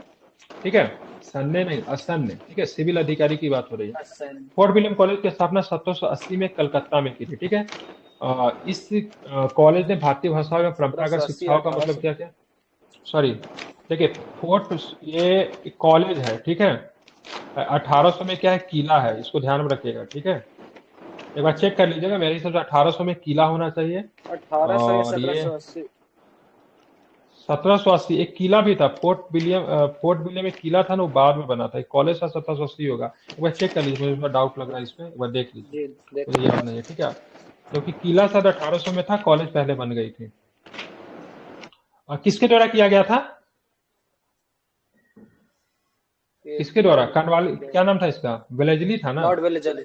Lord Wellesley Wellesley Bharat में गवर्नर कब आया था, उससे भी पता कर सकते हैं। एक बार चेक कर लीजिए क्या था वेलेस्ली का शासनकाल, ध्यान रखें। 1798। तो फिर ये ऑप्शन गलत हो जाएगा, चेक कर लीजिए ना सही से, क्या दिक्कत है। अब चलते हैं भारत में शिक्षा के विकास के संदर्भ में निम्न कथनों पर विचार करना है। 1813 के एक्ट में भारत में स्थानीय विद्वानों को प्रोत्साहित करने तथा शेष आधुनिक ज्ञान को प्रसारित व उन्नत करने जैसे उद्देश्यों को रखा गया। ठीक है, ध्यान रखेंगे। इस चार्टर के इन उद्देश्यों को पूरा करने के लिए कंपनी द्वारा प्रति वर्ष 1 लाख रुपए अनुदान देने की व्यवस्था की गई, जो कि हवाई की बातें थी, कभी नहीं थी। ठीक है, देखिए अधोमुखी शिक्षा का सिद्धांत दिया गया। बोलोगे सर अधोमुखी, डाउन फिल्ट्रेशन थ्योरी उसको बोलते हैं। ठीक है, आप कैसे में बताओ, समझो इसको एक मैप बनाते हैं। ठीक है, ये हुआ, ठीक है, ये एक मैप हुआ। ठीक है, समझिए यहाँ पे जो लोग हैं समाज के भ्रांत लोग हैं, इलाइट क्लास के लोग हैं, इलाइट पीपुल हैं। ठीक है, यहाँ पे समझ लीजिए ओबीसी आ जाते हैं। ठीक है, मैं इसको किसी जातिगत व्यवस्था से नहीं जोड़ा, बस समझाने के लिए बता रहा हूँ। ठीक है, यहाँ पे समझ लो एससी आ गया, यहाँ पे समझ लो एसटी आ गया। ठीक है, अब ब्रिटिश गवर्नमेंट का कहना था कैसे, भाई साहब एससी एसटी ओबीसी को अगर हम शिक्षित करेंगे तो मेरे पास इतना संसाधन भी नहीं, हम कर भी नहीं सकते। ठीक है, इन्होंने डाउन फिल्ट्रेशन थ्योरी, देख रहे डाउन हो रहा है ना, ये ब्रिटिश गवर्नमेंट को कहना था, तो देखिए यहाँ पे हम शिक्षा देंगे, शिक्षा छन छन कर नीचे पहुंच जाएगी। ठीक है, मतलब इलाइट क्लास को हम शिक्षित करते हैं, मतलब इनको एडुकेट करते हैं, और इनकी जिम्मेवारी होगा इनको एडुकेट कर देने का। ठीक है, इसी को बोला डाउन फिल्ट्रेशन थ्योरी कहा गया। हालांकि सिद्धांत जो थी बहुत ही बुरे तरीके से मतलब क्या हो गया, फ्लॉप हो गया। ठीक है, समझ रहे हैं ना। जैसे अभी भी आप देखोगे तो क्या टीचर वगैरह क्या है, वो शिक्षित होते हैं, एडुकेट होते हैं, क्या करते हैं, अपने बच्चों को सिखा देते थे कि नहीं सिखा देते हैं। वही नीति ब्रिटिश गवर्नमेंट का, हम चोटी पे जो बैठे हुए जो इलाइट क्लास है उनको हम एडुकेट करेंगे, और शिक्षा छन के अपने पास आ जाएगी। क्या नहीं समझे, क्या बताइए। ये लॉर्ड ऑकलैंड के द्वारा सर, मैंने बोला ये अधोमुखी निस्पंदन का सिद्धांत, हाँ उन्हीं का विचार था। ठीक है, अधोमुखी निस्पंदन का सिद्धांत डाउन फिल्ट्रेशन थ्योरी कहते हैं। ठीक है, हालांकि ये फ्लॉप हो गया। ठीक है, ध्यान रखिए क्या हो गया, फ्लॉप हो गया। मतलब ऊपर में बैठे जो इलाइट क्लास जो थे, संभ्रांत लोग थे, उनको शिक्षा करना, और शिक्षा जो नीचे के तबके के जो समाज के लोग थे, वो छन के मतलब क्या होगा, अपने आप क्या हो जाएगी, पहुंच जाएगी। ठीक है, ध्यान रखें ये फ्लॉप हो गया। और 1813 के एक्ट में शिक्षा के ऊपर खर्च करने का ध्यान रखेंगे, 1 लाख रुपए का जो था वो भी विचार रखा गया था। ठीक है, ध्यान रखेंगे। इस राशि को व्यय करने का प्रश्न पर विवाद हो जाने के कारण 1823 तक ये राशि उपलब्ध नहीं कराएगी, मतलब हुआ ही नहीं। ठीक है, विवाद था, बहुत सारे था। एक विवाद था। हेलो, बिल्कुल आ रही, सही आ रही, आवाज सही आ रही है, आवाज ये आपका नेटवर्क प्रॉब्लम होगा मैडम। ठीक है, मैं थोड़ा सा समझा ही देता हूँ, एजुकेशन पे सब बात कर रहा हूँ। ठीक है, एक आंगल प्राचीन, ठीक है, विवाद आपको देखने को मिलता है। ठीक है, जब ब्रिटिश गवर्नमेंट में बैठे थे कंपनी सरकार में ही, सर आप अपना माइक जो है ना, ठीक है, हेलो, आप अपना माइक सर, आप अपना माइक जो है ना सर, मतलब सही से रखिए। अभी आ रही क्या, अब आ रही, ठीक आ रही है। आगे चल के एक आंगल प्राच्य विवाद निकला रहेगा, मतलब कंपनी सरकार में कुछ लोग जो बैठे तो वो सोच रहे थे भारतीयों की शिक्षा उनकी भाषा में दी जाए। ठीक है, कुछ लोग कहना था नहीं नहीं भाई, भारतीयों की शिक्षा उनकी भाषा में क्यों दोगे, उस शिक्षा का माध्यम क्या होना चाहिए, अंग्रेजी होना चाहिए। ठीक है, इसी सब को विवाद को देखते हुए 1 लाख रुपए जो 1813 में जो बात की गई थी वो कभी समाप्ति नहीं होता। ठीक है, फिर 1854 में चार्ल्स वुड डिस्पेच आता है, वो भी शिक्षा से संबंधित था, उसमें भी बहुत सारी बातें की गई थी। ठीक है, चलिए इसी क्रम में 1817 में, ठीक है, कलकत्ता में हिंदू कॉलेज की स्थापना के लिए राजा राम मोहन राय ने भारी अनुदान दिया। ठीक है, इस कॉलेज से शिक्षित बंगालियों द्वारा अंग्रेजी माध्यम में शिक्षा दी जाती थी तथा पाश्चात्य विज्ञान एवं मानविकी की शिक्षा भी दी जाती है। ठीक है, और डेविड हेयर भी जो थे सहयोगी थे। डेविड हेयर की बात करेंगे 1817 में, राजा राम मोहन राय के क्या थे, सहयोगी थे। और ये जो थे ध्यान रखिए घड़ी साथ थे। ठीक है, क्या थे, घड़ी साथ थे। देखिए घड़ी का कारखाना था डेविड हेयर का। ठीक है, बीपीएससी ने इस पे प्रश्न पूछा, इसलिए मैं सोच रहा हूँ बता दूं जो भी चीज इसमें मिली। बहुत खराब नेटवर्क है। ठीक है, अब देखेंगे 45 नंबर क्वेश्चन। देखिए, भारत में आधुनिक शिक्षा के विकास के संदर्भ में आंगल प्राच्य विवाद के बारे में निम्न से कौन सा सत्य कथन, अभी जस्ट हमने ऊपर चर्चा किया ना। अब देखिए आ जाएगा, लोक शिक्षा के देने के लिए स्थापित सामान्य समिति ने 10 सदस्यों में से 2 दल बन गए थे। एक आंगल शिक्षा का समर्थक, दूसरा प्राच्य शिक्षा का समर्थक था। ठीक है, मतलब एक जो थे चाहते थे भारत को जो शिक्षा मिले वो भारतीय भाषा में मिले, और दूसरा समुदाय क्या समझता था कि भारत को जो शिक्षा मिले किसमें मिले, ठीक है, उसकी भाषा क्या होनी चाहिए, ठीक है, औपनिवेशिक, ठीक है, या फिर अंग्रेजी माध्यम होना चाहिए। ठीक है, अब यहाँ पे देखेंगे आंगल प्राच्य शिक्षा समर्थकों में, ठीक है, प्राच्य शिक्षा में एसटी प्रिंसिप ने किया, और प्राच्य शिक्षा समर्थकों का तर्क था पाश्चात्य विज्ञान एवं साहित्य को बढ़ावा देना, न कि परंपरागत भारतीय शिक्षा एवं साहित्य को प्रोत्साहित करना। ठीक है, तो पाश्चात्य शिक्षा वाला तो सही है ना, तो भाई वो चाहते थे क्या, भाई पाश्चात्य शिक्षा, पाश्चात्य विज्ञान एवं शिक्षा को बढ़ावा देना था। नहीं आ रही है, नहीं जा रही क्या आवाज? आ रही है सर, हेलो, एक बार आवाज आ कट कर रही है। आइए। और दूसरी ओर आंगल या पाश्चात्य शिक्षा समर्थकों का दूसरी ओर आंगल या पाश्चात्य शिक्षा का समर्थकों का नेतृत्व मुनरो तथा एल्फिस्टन ने किया। एक धारा शिक्षा का माध्यम अंग्रेजी भाषा को बनाए जाने पर जोर दे रहा था, दूसरा धारा की बात करेंगे। ठीक है, ध्यान रखेंगे, शिक्षा का माध्यम भारतीय भाषाओं को बनाए जाने का पक्षधर था। लॉर्ड मैकाले ने प्राच्य शिक्षा का समर्थन दिया, मतलब वेस्टर्न एजुकेशन को समर्थन किया। तो बताना इनमें से कौन सा कथन की बात करेंगे सही है, तो ध्यान रखेंगे। क्या है इसमें, सही पूछ रहा है गलत पूछ रहा था, और सत्य करें। लॉर्ड मैकाले ने प्राच्य शिक्षा को मतलब क्या क्या समर्थन किया, तो ये आपका गलत है। ठीक है, ये आपका गलत है, बाकी सारे स्टेटमेंट की बात करेंगे सही है। ठीक है, ध्यान रखना है। ठीक है, देखिए गवर्नर जनरल की कार्यकारी परिषद में, माइक बंद कर लीजिए, गवर्नर जनरल की कार्यकारी परिषद में एक सदस्य लॉर्ड मैकाले ने आंगल या पाश्चात्य शिक्षा पद्धति का समर्थन किया। ठीक है, ध्यान रखेंगे। ठीक है, 2 फरवरी 1835 को अपने महत्वपूर्ण स्मरण पत्र में उसने लिखा कि सरकार के पास सीमित संसाधनों के मद्देनजर पाश्चात्य शिक्षा, विज्ञान एवं साहित्य की शिक्षा के लिए माध्यम के रूप में अंग्रेजी भाषा ही मतलब सर्वोत्तम है। मतलब मैकाले ने जो अपना स्मरण पत्र जो था, जिसको मैकाले के अनुशंसा पत्र भी कहते हैं, उसमें इन्होंने अंग्रेजी शिक्षा का मतलब क्या किया था, समर्थन दिया था। ध्यान में इनको रखना है। ठीक है, तो प्राच्य शिक्षा का इसने समर्थन नहीं किया था। ठीक है, क्या, तो अंग्रेजी शिक्षा का मतलब इन्होंने क्या किया था, समर्थन किया था। ठीक है, उसके बाद देखेंगे मैकाले के दृष्टिकोण को governor general Lord William Bentinck ने पूरी तरह से स्वीकार किया। मतलब यह व्यक्ति भी जो था अंग्रेजी शिक्षा का ही समर्थक था। ठीक है, तो विवाद को आंगल प्राच्य विवाद के नाम से हम लोग जानते हैं, इसको आपको ध्यान में रखना है। ठीक है, एक बार मैं इस स्टेटमेंट को और भी पढ़ा देता हूं क्योंकि अच्छे से यहाँ पे प्रश्न आने की संभावना है। ठीक है, लोक शिक्षा के लिए स्थापित सामान्य समिति के 10 सदस्य में 2 दल बन गए थे। एक दल जो था आंगल शिक्षा समर्थक था, दूसरा जो था प्राच्य शिक्षा समर्थक था। ठीक है, प्राच्य शिक्षा समर्थकों का नेतृत्व एचटी प्रिंसिप ने किया, नाम इंपोर्टेंट है। प्राच्य शिक्षा समर्थकों का तथा पाश्चात्य शिक्षा एवं साहित्य को बढ़ावा न देकर, ठीक है, परंपरागत, ठीक है, भारतीय भाषाओं को बढ़ावा देना। प्राच्य शिक्षा वाले क्या चाहते थे, तो चाहते थे इंडियन भाषा, जो इंडिया कल्चर जो है, भारत का जो भाषा, उनको मतलब बढ़ावा देना चाहिए। इसका नेतृत्व एचटी प्रिंसिप कर रहे थे। अब दूसरी बात की बात करेंगे, जो आंगल या पाश्चात्य शिक्षा समर्थकों का नेतृत्व कर रहा था, उसमें मुनरो एल्फिस्टन जैसे लोग जो थे वो शामिल थे। लॉर्ड मैकाले ने किसका सपोर्ट किया, भारतीयों के प्राच्य शिक्षा का समर्थन किया, या फिर आंगल मतलब एंग्लो लैंग्वेज को समर्थन किया। क्या बताएंगे, एंग्लो। ठीक है, ध्यान रखेंगे। ठीक है, तो ये आपका गलत हो गया, यही था। ठीक है, तो यही से विवाद चल रहा था। लोग आपका नेटवर्क मैडम सही नहीं है। मैकाले मिनट से इसी को मैकाले मैकाले मिनट कहते हैं, उसी मैंने को ये हिंदी बोला में कि बोलते हैं। लोग हाँ बता रहा हूँ ना, इसी को मैकाले मिनट कह लीजिए, इसी मैकाले का स्मरण पत्र कह लीजिए, ठीक है, दोनों वही तो हुआ ना। इसी को मैकाले मिनट या फिर मैकाले का स्मरण पत्र कहते हैं, ठीक है, जो कि 1835 में आई थी। आप फिर से बोलिए, आवाज नहीं आई, बताइए आप फिर से।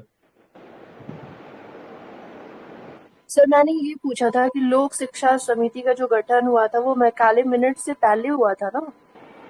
1834 में आई थिंक, ठीक है, शायद 1834 में हुआ था। एक बार मैकाले के अंतर्गत हुआ था, 1834 में हुआ था, तारीख नहीं याद है, एक बार देख लीजिएगा, ठीक है। हालांकि स्मरण पत्र जो था 1835 में आया था, पहले ही हुआ होगा। 1835 में आया था। मैकाले स्मरण पत्र 1834 में। अब लोक शिक्षा पूछ रही है, लोक शिक्षा समिति जो जिसमें 10 सदस्य थे उसका पूछा। हाँ वो तो पहले ही हुआ होगा ना, बिल्कुल वो तो पहले ही होगा, जब सारी बातें जब हो जाती है, ठीक है, तो उसी के बाद तो मैकाले मिनट आता है, फाइनली रूप से मैकाले मिनट आता है। अब मैकाले मिनट पे जो था वीटो किसका लग जाता है, गवर्नर विलियम बेंटिक जो था समर्थन दे देते हैं, ठीक है। इसीलिए कभी कभी एक वो भी है, तकिया कलाम भी है, सिर्फ भारत से तो मतलब ब्रिटिश तो चले गए, लेकिन मैकाले का जो कल्चर जो है ना वो भारत से निकल नहीं रहा। तो मैकाले ने जो कल्चर जो हमारे ऊपर जो थोप कर गया, वो अभी तक हमारे यहाँ हमारे दिल से नहीं निकला। अभी भी अंग्रेजी को अच्छी खासी मतलब वो दिया जाता है, ठीक है, एग्जाम वगैरह में भी आप देखते हो महत्व दिया जाता है। तो मैकाले के तवज्जो दी द्वारा जो जाती है। थोपा गया चीज जो है, हाँ वो अभी तक हमारे है दिमाग से अभी भी नहीं निकला है, ठीक है। चलिए इस क्वेश्चन में और भी अच्छे से क्लियर हो जाएगा, ठीक है। ये क्वेश्चन जो इसको पढ़ेंगे तो आप और भी अच्छे से आपका क्या हो जाएगा, क्लियर हो जाएगा, इसको आपको ध्यान में रखना है। भारत में शिक्षा के विकास के संदर्भ में तत्कालीन गवर्नर लॉर्ड विलियम बेंटिक ने लॉर्ड मैकाले के दृष्टिकोण को स्वीकार किया, ठीक है ना, स्वीकार कर लिया था ना मैकाले मिनट्स को। मैकाले के दृष्टिकोण को आगे बढ़ाते हुए सरकार ने स्कूलों एवं कॉलेजों में शिक्षा का माध्यम अंग्रेजी को बना दिया तथा बड़े पैमाने पर अंग्रेजी माध्यम में शिक्षा देने वाले स्कूलों कॉलेजों की स्थापना की गई, ठीक है। मैकाले का दृष्टिकोण की बात करेंगे तो ध्यान रखें, ये भी आपका सही है, कोई दिक्कत नहीं। मैकाले के दृष्टिकोण का समर्थन करने के पीछे सरकार की योजना समाज में उच्च एवं मध्य वर्ग के सबको शिक्षित करके ऐसी श्रेणी बनाने के लिए जो रक्त एवं रंग में भारतीय हो, परंतु विचार नैतिक मानदंड में प्रजा एवं प्रवृत्ति में अंग्रेज हो, ठीक है। मतलब रंग में क्या हो, भारतीय हो, ब्लड से क्या भारतीय हो, लेकिन आपके विचार कैसे होने चाहिए, आपकी प्रवृत्ति कैसे होनी चाहिए, रहन सहन कैसे होने चाहिए, ठीक है, अंग्रेज के जैसे। इंग्लिश की तरह। इसीलिए बोलते हैं ना, मतलब व्यक्ति भले ही भारतीय, जिन्ना के बारे में हमेशा कहा जाता है उसमें अच्छी खासी अंग्रेजियत थी, ठीक है। और इनके बारे में कहते हैं, सर सैयद अहमद खान के बारे में बताता हूँ, उनमें भी बहुत ही अच्छी खासी अंग्रेजियत थी, मतलब they were very quite supporter of British empire, ठीक है। ब्रिटिश सरकार में आस्था रखते थे, ब्रिटिश सरकार के नीति का समर्थन करते थे। उनका मानना था ब्रिटिश सरकार ही मतलब भारत में कल्याण कर सकती है, उनके समुदाय की कल्याण कर सकती है। तो बाई कलर की बात करेंगे, बाई ब्लड से बात करूं तो इंडियन तो थे, लेकिन ब्रिटिश सरकार में पूरी तरह से उनकी निष्ठा थी।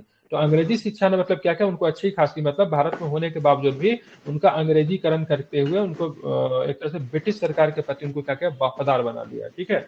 तो ये एक दृष्टिकोण था। शिक्षा की इस पद्धति को बढ़ावा देकर सरकार ने जन साधारण के बीच में द्विभाषियों की भूमिका को समाप्त करना चाहती नहीं, इससे द्विभाषियों की भूमिका बढ़ गई। क्या हो गया, द्विभाषियों की भूमिका इससे क्या होगा, बढ़ा। आप क्या अभी भी कोई आदमी देखेगा इंग्लिश बोल रहा है, आपको नहीं समझ में आ रहा है, तो तीसरा आदमी बोलेगा सर क्या बोल रहा है बताना जरा, तो ट्रांसलेट करके क्या करता है, बताता है, ठीक है। क्योंकि एक व्यक्ति को हिंदी नहीं आ रही है और एक व्यक्ति को इंग्लिश नहीं आ रही, तो इसने क्या किया, द्विभाषियों के ट्रांसलेटर की भूमिका को मतलब क्या किया, बढ़ा दिया। और भारत में अभी आप ट्रांसलेटर की अच्छी खासी डिमांड भी, पढ़ाई भी होती है, ठीक है, आपने देखा भी होगा, ठीक है। तो द्विभाषियों की भूमिका को मतलब क्या क्या समाप्त नहीं किया, क्या कर दिया इसने, बढ़ा दिया, ठीक है। ध्यान में इसको रखेंगे, ठीक है। अधोगामी निस्संदन सिद्धांत के बारे में हमने बता ही दिया, डाउन फिल्ट्रेशन थ्योरी, शिक्षा किस तरीके से ऊपर के तकवे से लोग के छन छन कर मतलब नीचे के लोगों तक पहुंचेगी। हालांकि सिद्धांत क्या हो गया, फ्लॉप हो गया, ठीक है। उसके बाद जब इस सिद्धांत जब फ्लॉप हो जाता है तो उसके बाद चार्ल्स वुड डिस्पैच आता है, जो कि 1854 में आती है, ठीक है। निम्न कथनों पर विचार करना है।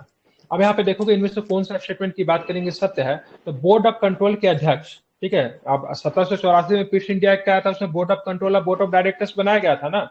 तो यहाँ पे ध्यान रखना, बोर्ड ऑफ कंट्रोल के अध्यक्ष चार्ल्स वुड को 1854 ईस्वी में भारत की भावी शिक्षा के लिए एकीकृत योजना प्रस्तुत की, जिसे वुड डिस्पैच कहा जाता है, ठीक है। माइकी कोहरा। इस योजना ने सरकार से कहा गया कि जन साधारण की शिक्षा का उत्तरदायित्व सरकार स्वयं वहन करे, ये भी ठीक है। इसने उच्च शिक्षा तथा प्राथमिक शिक्षा का माध्यम अंग्रेजी को बनाए रखने का सुझाव दिया। नहीं, देखिए इसमें 69 बीपीएससी ने इसमें खेला कर दिया था। इसमें उच्च शिक्षा का माध्यम तो अंग्रेजी तो था, लेकिन प्राथमिक शिक्षा जो था वो देसी भाषा में ही दी जाती थी, ध्यान में रखेंगे, ठीक है। मतलब यहाँ पे इसी में बीपीएससी ने मतलब कंफ्यूजन किया था। उच्च शिक्षा जो था, हायर एजुकेशन जो था, उसकी भाषा बोर्ड स्पेस ने केवल अंग्रेजी रखो, कोई दिक्कत नहीं है। लेकिन जो लोअर एजुकेशन जो है, प्राथमिक शिक्षा जो है, ठीक है, प्राइमरी एजुकेशन जो किस भाषा में देनी चाहिए, तो देसी भाषा में देने जाने का सुझाव किया था, ध्यान में रखेंगे। अब पूछा जाता वुड कमीशन कब बैठी थी, तो 1854 में वुड कमीशन बैठी थी, ठीक है। इसने एक और सुझाव दिया था, बोला था देखो लंदन में विश्वविद्यालय है, ठीक है, बोला हाँ विश्वविद्यालय है, ठीक है। उसी विश्वविद्यालय के तर्ज पे तीनों प्रेसिडेंसी में एक विश्वविद्यालय बनाओ, ठीक है। प्रेसिडेंसी कौन था, तो ध्यान रखें बॉम्बे प्रेसिडेंसी हुआ था, ठीक है, मद्रास प्रेसिडेंसी था, एक जो था बंगाल प्रेसिडेंसी था, ठीक है। उस समय प्रेसिडेंसी कितने थे, 3 प्रेसिडेंसी थे, ठीक है। हालांकि भारत में अब जाके महानगर 4 हो गया है, तो इसमें से अगर दिल्ली को जोड़ दीजिए तो भी महानगर, लेकिन बंगाल 3 प्रेसिडेंसी। तो लंदन विश्वविद्यालय के तर्ज पे तीनों जगह पे क्या था, एक विश्वविद्यालय स्थापित करने की भी बात कही गई थी, वो भी आपको ध्यान में रखना है, ठीक है। अब आता है 1882 का साल आता है, ठीक है। यहाँ पे डब्ल्यू हंटर के अध्यक्षता में गठित हंटर आयोग का मुख्य उद्देश्य क्या था। हंटर आयोग, अब जलियांवाला हत्याकांड में भी आपको दिखेगा, ध्यान में रखिएगा। लेकिन हंटर आयोग जो 1882 में जो बनी थी, ठीक है, किसका शासनकाल होगा 82 में, आई थिंक रिपन का शासनकाल होता है, ठीक है, रिपन का होता है, बिल्कुल ठीक है। तो इसका मुख्य उद्देश्य क्या था, तो इसका मुख्य उद्देश्य था केवल प्राथमिक और माध्यमिक शिक्षा की समीक्षा करना, ठीक है। ध्यान रखिए, ये प्राथमिक और माध्यमिक शिक्षा, ठीक है, प्राइमरी एजुकेशन और मिडिल जो माध्यमिक शिक्षा जो दी जाती थी, उसका मतलब ये समीक्षा करना चाहता था, ठीक है। 1882 में ये हंटर सर ये कमीशन भी बनी कह थी। सकते हैं डिस्पैच, क्या सर ये भी कह सकते हैं कि वो डिस्पैच की समीक्षा करने के लिए आया था, ये 1854 के हालांकि बाद बोर्ड जो स्पेस की गतिविधि बात उसकी करेंगे तो समीक्षा किया। प्राथमिक शिक्षा और हायर एजुकेशन के लिए था, माध्यमिक शिक्षा की बात उसमें नहीं थी बोर्ड स्पेस में, ठीक है। जी जी प्राथमिक शिक्षा और हायर एजुकेशन को ले था, इसमें हायर एजुकेशन था ही नहीं, ठीक है। इसमें प्राथमिक था और इसमें माध्यमिक था, ठीक है, ध्यान में रखेंगे। और 1885 के पश्चात देश में शिक्षा की दिशा में किए गए प्रयासों एवं उसकी प्रगति की समीक्षा भी करना था, ठीक है। क्योंकि 1885 में कहीं ना कहीं से ब्रिटिश का जैसा माना था, मैं ये नहीं कह रहा हूं, उनका 1857 की क्रांति के पीछे ब्रिटिश के माना था भारतीयों में शिक्षा की कमी, ठीक है, उनका ऐसा मानना था, ठीक है। तो उन्होंने इसके बाद मतलब क्या किया, इन्होंने मतलब क्या किया, समीक्षा भी की, ठीक है। प्राथमिक शिक्षा का नियंत्रण नगर एवं जिला बोर्डों को देने की भी सिफारिश की थी। हालांकि रिपन जो था स्थानीय स्वशासन का समर्थक था, तो इससे भी आप कनेक्ट कर सकते हो, से मतलब जिला एवं नगर बोर्डों को मतलब क्या करो, प्राथमिक शिक्षा की मतलब क्या करो, जिम्मेवारी दे दो, ठीक है। माध्यमिक शिक्षा को साहित्यिक शिक्षा में व्यावसायिक शिक्षा को बांटने का सुझाव दिया। अब देखिए माध्यमिक शिक्षा में जिस समय उस समय जो बच्चे पढ़ते थे उनकी एज 14 साल 15 साल 16 साल के आसपास होती थी, ठीक है। तो उनको बोला गया उनको व्यावसायिक शिक्षा में दोगे, इसमें क्या होगा, बेरोजगारों की कमी आएगी, ठीक है, ध्यान रखेंगे, ठीक है। हंटर आयोग की समीक्षा संबंधी मुख्य कार्य केवल प्राथमिक एवं माध्यमिक शिक्षा तक के सीमित था, ठीक है, तथा विश्वविद्यालय शिक्षा में इसका कोई संबंध नहीं। तो वही मैंने बोला हायर एजुकेशन से इनका कोई लेना देना नहीं था, तो इसको गलत मत कीजिएगा, हायर एजुकेशन से इनका हंटर आयोग का कोई भी लेना देना नहीं था। हायर आयोग के लिए आपको वुड वाला जो है 1854 में वो प्राइमरी एंड हायर था, इसका केवल था 2 ही तक सीमित था, यहाँ पे माध्यमिक शिक्षा और साथ में देखेंगे तो कौन सा शिक्षा था, क्या बोलते हैं उसको, प्राथमिक, ठीक है। हाँ, व्यावसायिक शिक्षा भी इसमें देना था, ध्यान में रखेंगे बिल्कुल। और जिला बोर्ड या फिर नगर, हाँ, माध्यमिक और प्राथमिक, ठीक है। और लोकल स्तर पे इन्होंने शिक्षा को बढ़ावा दिया, ठीक है। ध्यान में इसमें कभी पूछा जाता है इसमें कितने भारतीय अध्यक्ष सदस्य थे, इसमें 8 भारतीय सदस्य भी थे, ये भी आपको ध्यान में रखना। कलकत्ता विश्वविद्यालय की समस्याओं के अध्ययन करने के लिए, ठीक है, 1917 में सैडलर आयोग का अध्यक्ष कौन था, सैडलर आयोग का जो अध्यक्ष जो था उनका नाम ही सैडलर था, 1917 में आयोग बनी थी। वो कौन था ये सैडलर आयोग, ठीक है, तो ध्यान रखिए उप कुलपति थे, वाइस चांसलर थे। तो कहाँ के वाइस चांसलर थे, तो लीड्स विश्वविद्यालय के वाइस चांसलर थे, ठीक है। तो 1917 में गठित सैडलर आयोग के अध्यक्ष की बात करेंगे तो लीड्स विश्वविद्यालय के क्या थे, ये वाइस चांसलर थे, ये भी आपको ध्यान में रखना। सैडलर आयोग के अध्यक्ष की बात करें, डॉक्टर एम.ई. सैडलर ब्रिटेन के लीड्स विश्वविद्यालय क्या थे, तो उपकुलपति थे, ठीक है, ध्यान रखेंगे। और यहाँ पे इन्होंने रिपोर्ट जो था अपना 1920 में रिपोर्ट दिया और सरकार से अनुशंसा की, इस रिपोर्ट को मतलब क्या करना चाहिए, सरकार ने अनुशंसा की से प्रांतीय गवर्नमेंट जो था, मतलब स्टेट की जो सरकारें जो थी उनसे मतलब अनुरोध किया गया इस रिपोर्ट को मतलब क्या करे, सभी जगह पे क्या करे, लागू कर दे, ठीक है। भारत में आधुनिक शिक्षा के निम्न संस्थानों का है, उनकी स्थापना क्रम के अनुसार कौन सा क्रम सही है। सबसे पहले आप देखो रुड़की इंजीनियरिंग कॉलेज की स्थापना आई थिंक 1874 के आसपास हुई थी, पूसा सो था आपका इसके शासनकाल में, क्या ना, कर्जन के शासनकाल में। पटना विश्वविद्यालय की बात करेंगे, पटना विश्वविद्यालय 1917 है 1917 ना, 17 ठीक है। 17 और इलाहाबाद विश्वविद्यालय का तारीख मुझे याद नहीं है, ठीक है, इसका देख लेते क्या कब तारीख है, ठीक है। 1885 देखिए अब 1847 में, ये सबसे, 1987 1874 मैंने बता दिया, 1847 है। ये सबसे पहले इंजीनियरिंग कॉलेज है, रुड़की इंजीनियरिंग कॉलेज की बात करेंगे, भारत की एशिया सबसे का। पुरानी है, ठीक है। ये कहाँ पे पड़ता है, उत्तराखंड में है रुड़की, ठीक है। ये सर इलाहाबाद विश्वविद्यालय, 1 मिनट सर, ये एशिया का भी सबसे पुराना है। हाँ ठीक है। इलाहाबाद विश्वविद्यालय 1887 में, ध्यान में रखेंगे। पूसा की बात करें 1905 में, कर्जन के शासनकाल में, हालांकि बाद में शिफ्ट हो गया था। अब पटना विश्वविद्यालय की बात करेंगे 1916 में, पटना कोट 1900, देखिए पटना विश्वविद्यालय का 1917 में, एक 1843 में क्या, पटना कॉलेज, ठीक है। अगर पूछेगा पटना कॉलेज कब है, तो पटना कॉलेज 1843 होगा, ठीक है। अब पटना विश्वविद्यालय की बात करेंगे तो 1917 आपका पटना विश्वविद्यालय होगा, ठीक है। कॉलेज और विश्वविद्यालय में डोंट बी कंफ्यूज, ठीक है, ध्यान में इसको रखना। अब आते हैं 51 नंबर क्वेश्चन, देखिए, ठीक है। 1929 में गठित हार्टोग समिति का मुख्य उद्देश्य क्या था, तो ये भी शिक्षा से संबंधित है, ठीक है। तो 1929 में शिक्षा में हुए विकास के संदर्भ में, ठीक है, रिपोर्ट देने के लिए ये ध्यान में हार्टोग कमेटी बनाई गई थी, ठीक है। शिक्षण संस्थाओं की संख्या अंधाधुंध वृद्धि होने के कारण शिक्षा के स्तर में गिरावट आने लगी, ठीक है। अतः शिक्षा में हुए विकास के संदर्भ में रिपोर्ट देने के लिए सन 1929 में सर फिलिप हार्टोग की अध्यक्षता में एक समिति बनाई गई थी। बस इतना ही आपको ध्यान में रखना है। अब आते गांधी जी भी इससे पीछा नहीं रहे, ठीक। गांधी जी ने भी एक लॉन्च कर दिया अपना वर्धा, ठीक है। तो 1948 में भी आप देखोगे तो कमेटी आती है। भारत का पहला जो एजुकेशन रिफॉर्म जो था 1948 में हुआ था। अभी भी आपने एजुकेशन रिफॉर्म 2019 में देखा था, जिसको कौन सा राधा समिति था, कृष्ण कस्तूरंगन, ठीक है, कस्तूरी रंगन बोलते हैं, ठीक है। 1948 में पहला बार हुआ था, शायद उनकी अध्यक्षता राधा कृष्ण आयोग था ना 1948 में, राधा कृष्ण ठीक है। जी हाँ, जी। तो वो भी आएगा, ठीक है। और तो उस अभी पर भी के हम लोग क्या कस्तूरी करेंगे, बात करेंगे, हाँ बिल्कुल। अभी के कस्तूरी रंगन है जो कि राधा इसरो के कृष्ण साइंटिस्ट हैं। आयोग। अब देखो 1937 में गांधी जी ने अपने हरिजन नामक साप्ताहिक पत्र में प्रकाशित लेखों की श्रृंखला में शिक्षा पे एक योजना प्रस्तुत की। इसे किस नाम से जाना जाता था, वर्धा, ठीक है, ध्यान रखो, वर्धा, ठीक है। यहाँ पे क्या था, यहाँ पे गांधी जी के क्या था, गांधी जी के आप बेसिक देखोगे तो एजुकेशन। मतलब इनका विश्वास था, ठीक है। इनके विश्वास को, गांधी जी के विश्वास को आपको कहाँ पे देखोगे, डीपीएसपी में भी शामिल किया गया, ठीक है।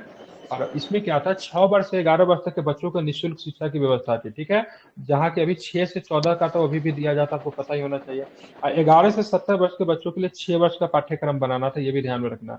अगर पूछेगा वर्धा के संदर्भ में निम्नलिखित कथनों में कौन सा कथन सही है, तो सबसे पहले 1937 में गांधी जी ने हरिजन नामक साप्ताहिक पत्र में प्रकाशित लेखों की श्रृंखला में शिक्षा पर एक योजना प्रस्तुत की, जिसे वर्धा के नाम से जाना जाता है।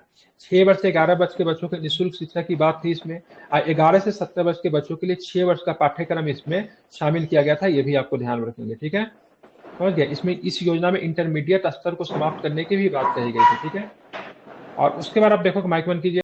इस सम्मेलन में पारित प्रस्तावों के आधार पर राष्ट्रीय शिक्षा नीति बनाने के लिए जाकिर हुसैन की समिति में जाकिर हुसैन की अध्यक्षता में एक समिति भी बनाई गई थी, वो भी आपको ध्यान में रखना, ठीक है, जाकिर हुसैन, ठीक है। अब चलते हैं आगे। 1944 में केंद्रीय शिक्षा सलाहकार मंडल ने शिक्षा की एक राष्ट्रीय योजना तैयार की, जिसे सार्जेंट योजना कहते हैं, ठीक है। तो सार्जेंट योजना कब आया था, तो 1944 में, ध्यान में रखेंगे, ठीक है। सार्जेंट योजना के नाम से जाना जाता है। इनमें से कौन सा एक सार्जेंट योजना की विशेषता नहीं थी, ठीक है। तो 50 वर्ष में देश के शिक्षा पुनर्निर्माण का कार्य को पूरा करना, ये सही है। 20 वर्ष में वयस्कों को साक्षर बनना, ये भी सही है। 6 से 11 वर्ष के बच्चों को निःशुल्क अनिवार्य शिक्षा दिए जाने की व्यवस्था, जो कि वर्धा में गांधी जी ने वर्धा योजना के तहत इस प्रस्ताव को रखा, तो वो भी सही है, ठीक है। 3 से 6 वर्ष की आयु बच्चों के लिए पूर्व प्राथमिक शिक्षा की व्यवस्था, ये भी सही। तो कौन नहीं था, तो 50 वर्ष के अंतर्गत जो था देश में शिक्षा के पुनर्निर्माण का काम करना, ये गलत है, क्योंकि इसमें आपका ये जो था, क्या नाम इसका यार, सार्जेंट वाला जो था, इसमें 40 वर्ष का रखा गया था, ठीक है। ध्यान में, कितने वर्ष का रखा गया था, तो 40 वर्ष का रखा गया था, ये भी आपको ध्यान में रखना चाहिए, इंपॉर्टेंट है। अब यहाँ पे देखिए, मिलाइए इसको। सेडलर कब बनी थी, बता सकते हैं आप, 1917 में। राधा कृष्णन पे हम लोगों ने बात किया था भाई 1948 में, ठीक है। उसके बाद बात करेंगे हंटर की, बात करेंगे तो 82 में बना था, ठीक है। हमारे कोठारी की बात करेंगे तो 1964 में बना था, ठीक है। क्लियर, कोई दिक्कत तो नहीं है इसमें, हम लोगों ने इस पे बात भी किया था। और सॉरी 1964, वही मैंने बताया 64। अब एक शिक्षा को लेकर सबसे पहले हम लोग देखेंगे, कोठारी जो था 1964 में है, सैडलर 1917 में है, ठीक है, 17 से लेकर, हालांकि सरकार को 1919 में रिपोर्ट देती है, जो केंद्रीय गवर्नमेंट जो थी, सेंट्रल गवर्नमेंट, उसने बोला 1920 में सारे प्रांतीय गवर्नमेंट को दिशा निर्देश किया भाई इसके जो प्रस्ताव को लागू करे। हंटर थी 82-83 में, राधा कृष्णन आयोग 48 में थी, हार्टोग 1929 में थी, वर्धाप योजना गांधी जी का 37 में था, बुड स्पेस की बात करें 54 में था, और सार्जेंट योजना की बात करें क्या था 1944 में था, ठीक है, ध्यान में इसको रखना।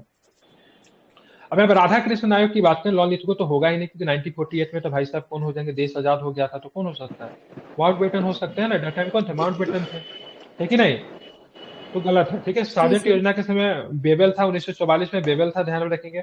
और हार्टोग की बात करेंगे तो उसमें इरविन था, कि हार्टोग कब आई थी, हार्टोग 1929 में आई थी, ठीक है। हंटर के समय 82 में क्या था, रिपन था, राधा कृष्ण के समय में कौन था, तो विलियम बेंटिक साहब हो जाएंगे, ठीक है। चार्ल्स वुड स्पेस की बात करें 54 में आया था, उसमें कौन थे, डलहौजी साहब थे, ठीक है, इसको आपको ध्यान में रखना है, ठीक है। अब यहाँ पे देखोगे यहाँ पे, ठीक है, पूना इंजीनियरिंग कॉलेज की स्थापना की बात करेंगे, ध्यान में रखेंगे 1858 सही है। गुइडी इंजीनियरिंग कॉलेज 1858 ये भी सही है। पूसा कृषि कॉलेज की बात करेंगे 1905 में सही है। तो कलकत्ता चिकित्सालय की स्थापना की बात करेंगे तो ये आपका 1835 में थी, ठीक है। कलकत्ता में एक किया गया था, ये किसके शासनकाल में था, विलियम बेंटिक के शासनकाल में हुआ था 1835 में। इसको 18 विलियम बेंटिक था 1835 तक की था, आई थिंक, जहां तक मुझे ध्यान में है, ठीक है।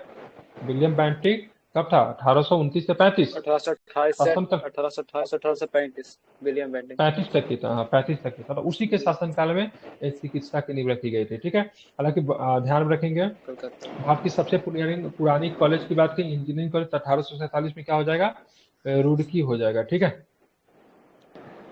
ये समस्तीपुर जिला में पूसा पड़ता है, वहां पे आप देखोगे तो कृषि अनुसंधान के लिए, ठीक है, यहाँ पे एक आधारशिला जो थी रखी गई थी, जो कि मिस्टर हेनरी फिलिप्स के द्वारा 1905 में इसकी स्थापना की गई थी, पूसा कृषि अनुसंधान की। हालांकि अब जाके दिल्ली में चल गया है, ठीक है, ध्यान में, कहाँ चला गया है, उठ कर दिल्ली में चल गया, क्योंकि उस समय बाढ़ आ गया था, अब बाढ़ आने के बाद इसको दिल्ली में शिफ्ट करना पड़ गया था, ठीक है, ध्यान में रखेंगे।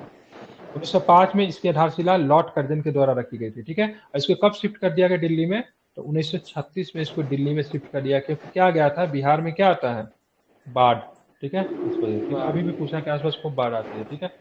निम्नलिखित में से कौन औपनिवेशिक भारत में स्त्री शिक्षा का सुविख्यात पक्षधर थे, ठीक है, तो ध्यान रखेंगे, सिस्टर शुभलक्ष्मी भी थे, केशव चंद्र सेन भी थे, आनंद कुमार स्वामी थे, बेगम रुकैया शखावत हुसैन भी थे, ठीक है, सबके सब जो थे स्त्री शिक्षा के क्या थे, समर्थक थे, इनका नाम आपको ध्यान में रखना है, ठीक है। अब देखेंगे आगे, ठीक है, 19वीं शताब्दी आरंभिक 20वीं शताब्दी में बंगाली नाट्य कला की एक अग्रणी हस्ती, ठीक है, विनोदिनी दासी के बारे में निम्नलिखित में से कौन सा स्टेटमेंट सही है, ठीक है, क्या नाम है इनका, विनोदिनी दासी। वे कलकत्ता के स्टार थिएटर, हाँ विनोदिनी दासी बोलते हैं, ठीक है, ये सब अलग अलग कर विनोदिनी कर दिया है, ठीक है। 1833 की स्थापना के लिए प्रवर्तक में से एक थी, ठीक है, और 1910 से लेकर 1913 के बीच अपनी आत्मकथा अमार कथा की धारावाहिक के रूप में भी प्रदर्शित हुई थी विनोदिनी दासी, ठीक है। और 1913 में एक फिल्म बनी थी जिसका नाम था राजा हरिश्चंद्र, जिसमें फीमेल का भी कैरेक्टर किसने किया था, ठीक है, मेल ने किया था, ठीक है। विनोदिनी दासी को ध्यान रखिए कलकत्ता थिएटर से जुड़ी हुई थी, 1914 में इन्होंने अपनी आत्मकथा लिखी, ठीक है, 1910 और 13 के बीच में, जिसका नाम था, ठीक है, अमार कथा, ठीक है। अमार कथा मेरी कहानी के धारावाहिक के रूप में प्रसिद्ध स्टार थिएटर से जुड़ी हुई थी 1883 में, ध्यान में रखना है, ठीक है। डेक्कन एजुकेशन सोसाइटी का स्थापना किसने किया था, तो इसमें कौन थे, तो बम्बई के, ठीक है, फिरोज शाह मेहता, और साथ में क्या था, क्या नाम था उनका, justice Ranade, sorry justice Ranade थे, फिरोज शाह मेहता नहीं थे, इसमें फिरोज शाह मेहता का रोल था क्या, नहीं, रनाडे, और साथ में आत्माराम पांडुरंग, आत्माराम पांडुरंग, अच्छा वो भी थे क्या, वो प्रार्थना समाज की स्थापना किए थे दोनों मिलकर। शिक्षा प्रसार के उद्देश्य 1894 में पुणे में डेक्कन एजुकेशन सोसाइटी की स्थापना जस्टिस रनाडे ने की थी। रनाडे साहब को महाराष्ट्र का सुकरात कहते हैं, क्या बोलते हैं, सुकरात जो थे बहुत बड़े फिलोसफर थे, तो महाराष्ट्र के सुकरात इनको कहा जाता है, ठीक है।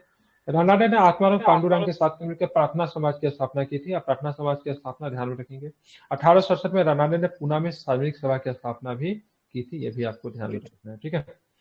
लॉर्ड मैकाले से संबंधित क्या है, तो इन्होंने अंग्रेजी शिक्षा से लॉर्ड मैकाले जो है संबंधित है, ध्यान में रखेंगे, ठीक है। लॉर्ड मैकाले की बात करें अंग्रेजी शिक्षा से संबंधित है, ठीक है।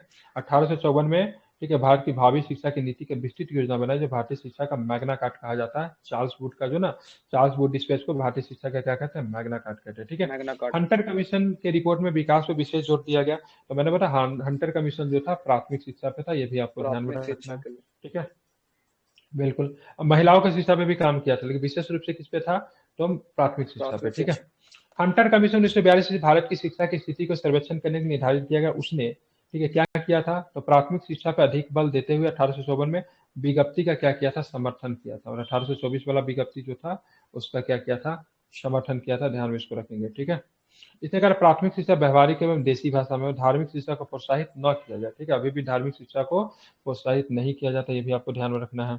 ठीक है, उसके बाद बात करते हैं, तो उसके बाद अनुदान सहायता छात्र शिक्षा की संख्या व आवश्यकता के अनुपात में होना चाहिए। ठीक है, बालिकाओं के लिए सरल पाठ्यक्रम में निःशुल्क शिक्षा की व्यवस्था, ये भी कहा गया था। लेकिन मुख्य रूप से अब देखोगे तो प्राथमिक शिक्षा पे था, लेकिन ये भी कहीं ना कहीं इसके फोकस में था। ठीक है, अब हम लोग आगे देखते हैं, ध्यान में रखेंगे। तो हेनरी टी कोलब्रुक निम्नलिखित में से किस संस्थान में संस्कृत के प्रोफेसर थे, तो फोर्ट विलियम कॉलेज में संस्कृत के प्रोफेसर थे। वही कॉलेज जो था, जो कि ध्यान में रखेंगे, फोर्ट विलियम कॉलेज, जो कि असैन्य अधिकारी को, मतलब इन्होंने ध्यान में रखना है क्या करने के लिए, तो उनको भारतीय भाषा संस्कृति से जागृत करने के लिए बनाया गया था। सो कोलब्रुक साहब जो थे यहाँ पे संस्कृत के क्या थे, प्रोफेसर थे। ठीक है, ध्यान में रखेंगे। ठीक है, तो यहाँ पे ये बंगाल एशियाटिक सोसाइटी, जो कि विलियम जोन्स के द्वारा स्थापित किया गया, उसके सभापति भी थे।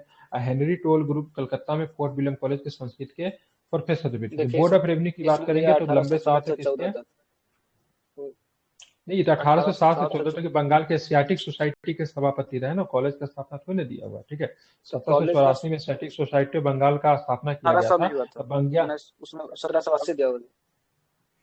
ठीक है, हो सकता है गलत दे दिया हो। ठीक है, अब ये सर सैयद अहमद खान के बारे में, इनके बारे में हम लोगों से पहले भी बात कर चुके हैं। ठीक है, उनका तर्क है कि भारत समान वंशानुक्रम पर आधारित सजातीय समुदाय का महान महासंघ नहीं, वो तो मानते ही नहीं थे। उनका उत्तराधिकार भारतीय राष्ट्रीय कांग्रेस के तत्व विचार के बहुत अधिक समान था। ठीक है, ध्यान में रखेंगे। उसके बाद देखेंगे तो ये तो नहीं, भारतीय राष्ट्रीय कांग्रेस के विरोधी थे। अगर कांग्रेस का स्थापना हुआ तो विरोध किसने किया था, तो सर सैयद अहमद खान कांग्रेस की स्थापना के भी विरोधी थे और कांग्रेस के कभी सदस्य भी नहीं रहे थे। उन्होंने व्यक्तित्व नागरिकों के अधिकारों पे आधारित एक राष्ट्र राज्य के रूप में भारत की कल्पना की थी। सही है। मोहम्मदन एंग्लो ओरिएंटल कॉलेज के पाठ्यक्रम से मुस्लिम धर्मशास्त्र यूरोपीय अनुभागवाद को मिश्रित कर दिया। ठीक है, इन्होंने देखा कुरान का कभी विरोध तो नहीं किया था, लेकिन कुरान का इन्होंने तार्किक रूप से प्रयोग करना लोगों को सिखाया था। कुरान को किसके साथ कनेक्ट करना, तो पश्चिमी एजुकेशन, वेस्टर्न एजुकेशन और कुरान का जो धार्मिक शिक्षा, उनको संयोग करके एक शिक्षा की नींव रखी थी, जो कि मोहम्मदन एंग्लो ओरिएंटल कॉलेज के संस्थापक कह लीजिए, किनका नाम था, 1875 में हुआ था ना। ठीक है, अलीगढ़ आंदोलन के जनक भी थे सर सैयद अहमद खान। ठीक है, अच्छी खासी अंग्रेजी थी, ब्रिटिश सरकार में बड़े उच्च पे अधिकारी रहे थे, ध्यान में रखना है। बहुत बड़े अधिकारी थे ब्रिटिश गवर्नमेंट के, वो भी आपको ध्यान में, साथ में आपको ये ध्यान में रखना है, ये जो थे शुरू में हिंदू मुस्लिम एकता के समर्थक थे, लेकिन बाद में क्या हो जाते, विरोधी हो जाते हैं। इनका कहना था हिंदू मुस्लिम कभी एक हो ही नहीं सकते, लेकिन शुरू में एकता स्टेटमेंट था ना कि सर, इनका स्टेटमेंट था ना, हिंदू और मुस्लिम सुंदर दुल्हन की दुआ के हैं। बिल्कुल बिल्कुल। ठीक है, गंगा जमुना तहजीबी की भी बात करते हैं, लेकिन बाद में विरोधी हो जाते हैं। निम्नलिखित में से किसने भारतीय विश्वविद्यालय में धार्मिक शिक्षा के लिए प्रबल रूप से वकालत किया, मदन मोहन मालवीय। इन्होंने 1916 में क्या रख दी, संस्कृत विश्वविद्यालय की भी, संस्कृत को बढ़ावा देने के लिए बनारस हिंदू विश्वविद्यालय की नींव 1916 में रखी थी। ठीक है, कांग्रेस की तरफ से द्वितीय गोलमेज सम्मेलन 1931 में में हिस्सा भी लिया। 1931 में कांग्रेस के द्वितीय गोलमेज सम्मेलन में हिस्सा भी लिया। ठीक है, ध्यान रखेंगे। और 1932 में पूना समझौता में भी महत्वपूर्ण भूमिका निभाई, गांधी जी के बिहाफ पे। ठीक है, अम्बेडकर और मालवीय जी के बीच में पूना समझौता हुआ था। ठीक है, 2014 में मरणोपरांत बताइए कितना देरी होगी, भारत रत्न से सम्मानित किया गया। इनको महामना के नाम से भी जाना जाते थे। ठीक है, चलिए, तो यहाँ से आज की क्लासेस समाप्त हुई। अप्रोक्स आपकी 2 घंटा